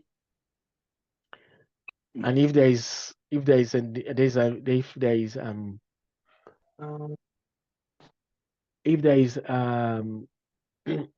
excuse me, what's it called, a conflict of concurrency, then it is going to fail. Okay, just wait for it. It should soon be over. Sorry, sir. While we wait for this quickly, in case we don't have time to ask questions, when we go to recorded videos on YouTube, most of the thing was the ones recorded before, and the serial numbers to know which one to watch first. No, there is each of them has a folder. So you have to look for your folder, which is the section 18. Jide? Okay. That's it there. Yeah, that's section 18. Section 18 rather. Section 18 is for this class. Okay. Okay. But then if you watch the old ones as well, it's still the same thing. It's just me and Jide is still doing the same thing. Yeah, this class may be a little bit more deeper than the old class, or the old class in some ways may be a little bit more deeper, but still the same thing. So you can watch any of them, but watch the one for this class to follow through, and then for any addition, you can watch the old ones as well. Yeah, please check season 18 playlist.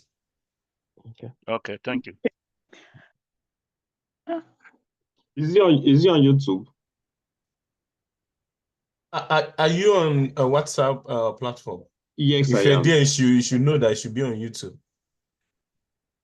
No, I mean the playlist. If the playlist is on YouTube. Yeah, is there? Okay, I'll forward it down. I will send it again now. Is the When I go playlist to YouTube, I will see all your trainings, all the videos. If you go to the YouTube channel for this class.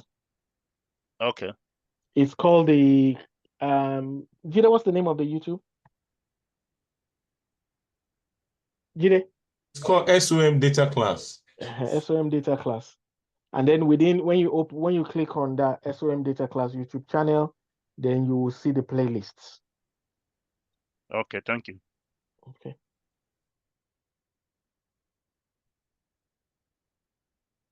You will see season 18 SQL. Okay.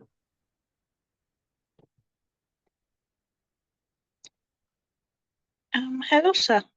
Yes. Please, I want to ask, I don't know if you're on the WhatsApp group, because I actually have an assessment I'm working on, and though after you've explained the grouping today, I intend going back to my work again to see what I can do, because I had a challenge there while I was trying to write my script. But I want to know if it's possible to reach. I don't know if you're on the WhatsApp group, just in case. Yes, I am on the WhatsApp group. Yes, I am. All right. Yeah. I'll try to drop all the mentors are on the WhatsApp group. We are all on it.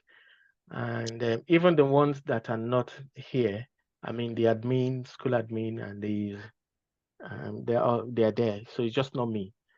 Okay. So All we're right. there. Mhm. All right. Thank you. And if you notice, I've at least made some comments in the WhatsApp group as well, sometimes back. All right. Though, apologies, sometimes when I'm busy at work, I may not be able to look at it, but when I have time and the message is still there for me to see, then I will respond. All right, sir. Okay.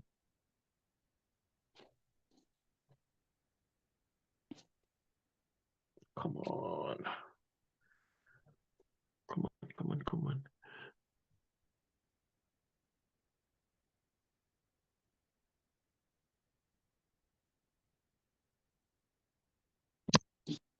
So next week, we're going to be working on this database. We're going to be doing a bit of transformation.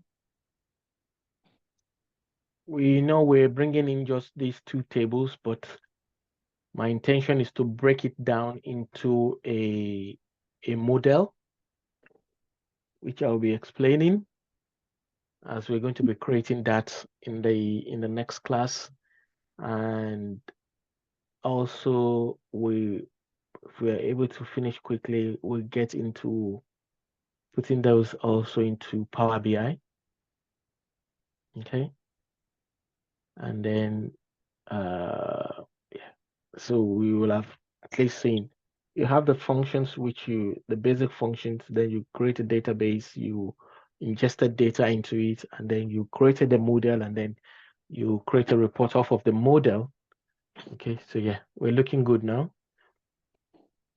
Okay, so if I come right back in here and say select, and that is the data now. Yes, we're good.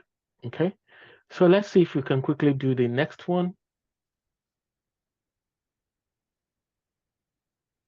Okay, and so that we know that we're done with the ingestion today.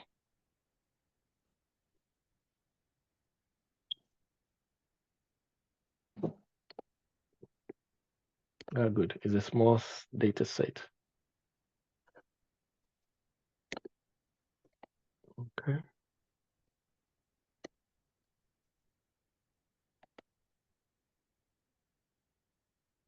Okay. It should be quick. Yeah, good. You can see.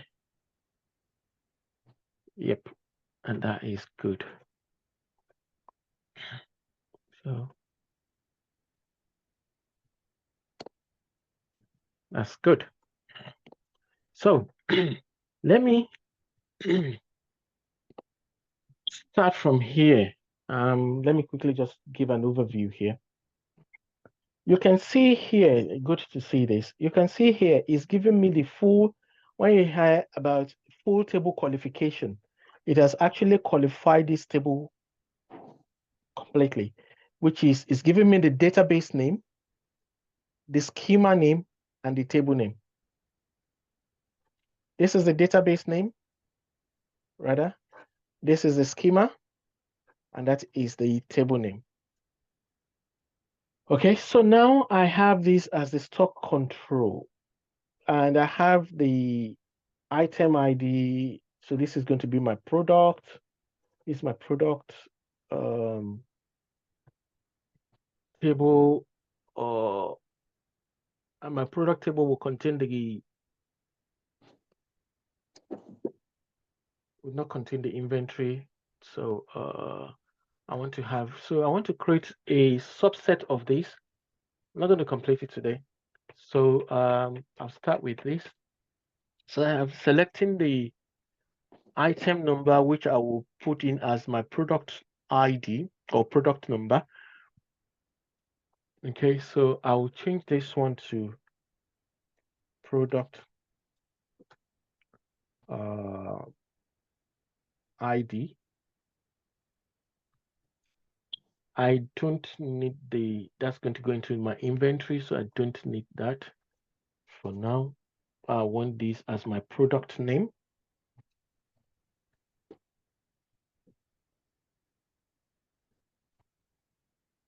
this as my product name, and then I want to know if this product is status. I'll call it product status. I'll call it product status.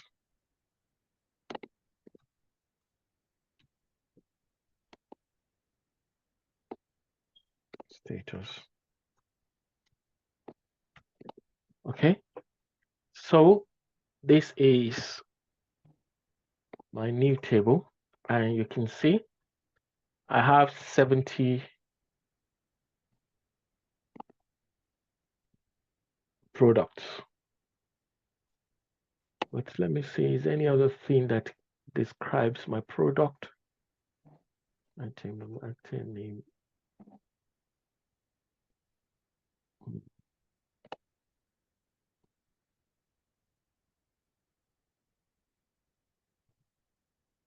Okay, so this is just my product. So what I need to do is to create a new table. And this is going to be the last I'm going to do for today. Create a new table.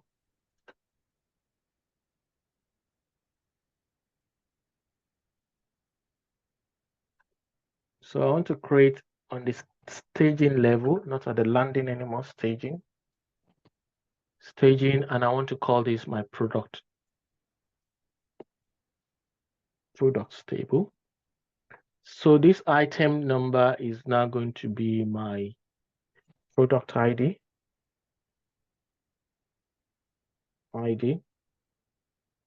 I'll still leave it at that, and I don't need that. This one is now my product name. Product name, I'll still leave it at that. And this is going to be my product status.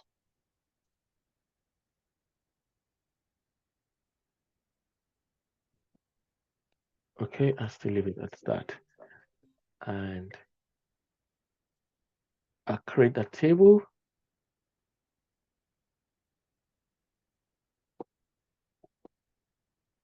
And you can see that staging products. So I already have these three.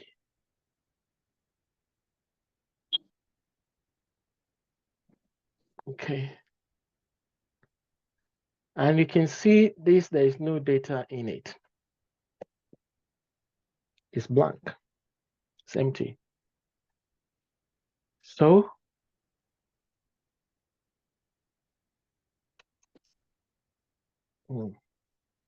I can do something. I will not teach you the hard way first. Insert into, which is I want to put data into, I think I missed this, into this table. And the data I want to put into it, I'll do an open bracket. And because I know what it is, I'll select everything.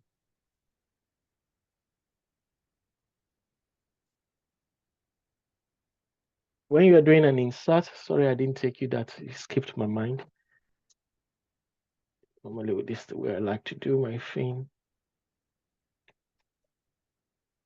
You list the columns you want to insert. So this one is going to be this name.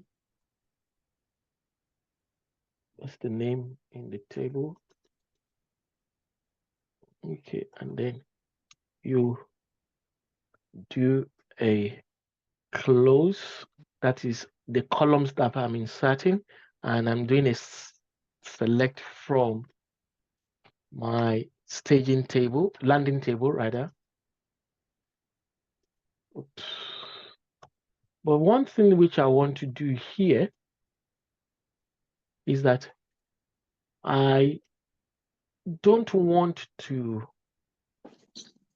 I only want to insert from my landing. Say, for example, this is a frequent process. there's another way to do it, but I'm just giving you the simplest way, is that I want to go back to compare between these two tables, right? I don't even need this here. Compare between these two tables if the record already exists. Okay, if the record already exists. So in this case, I will say where no, where this one, that's what it's called here, where this one is not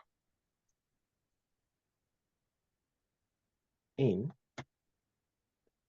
select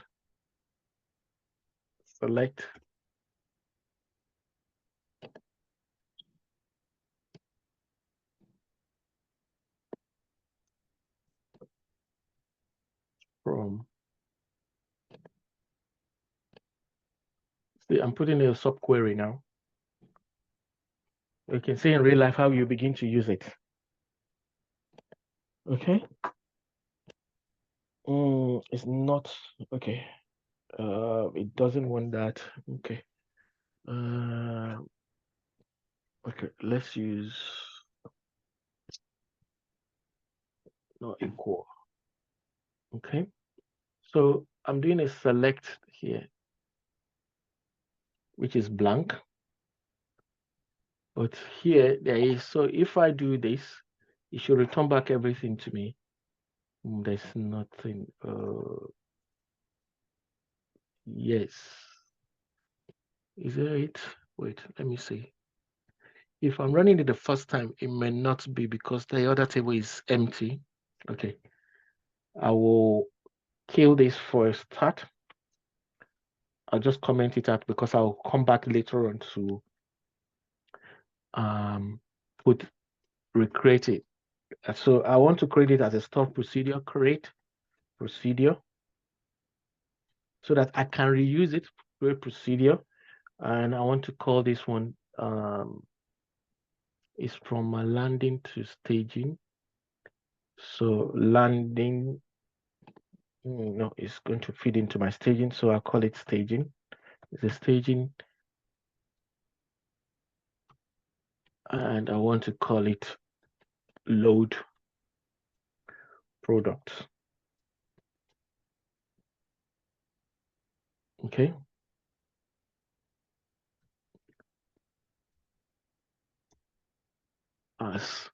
So I'm creating this as a store procedure.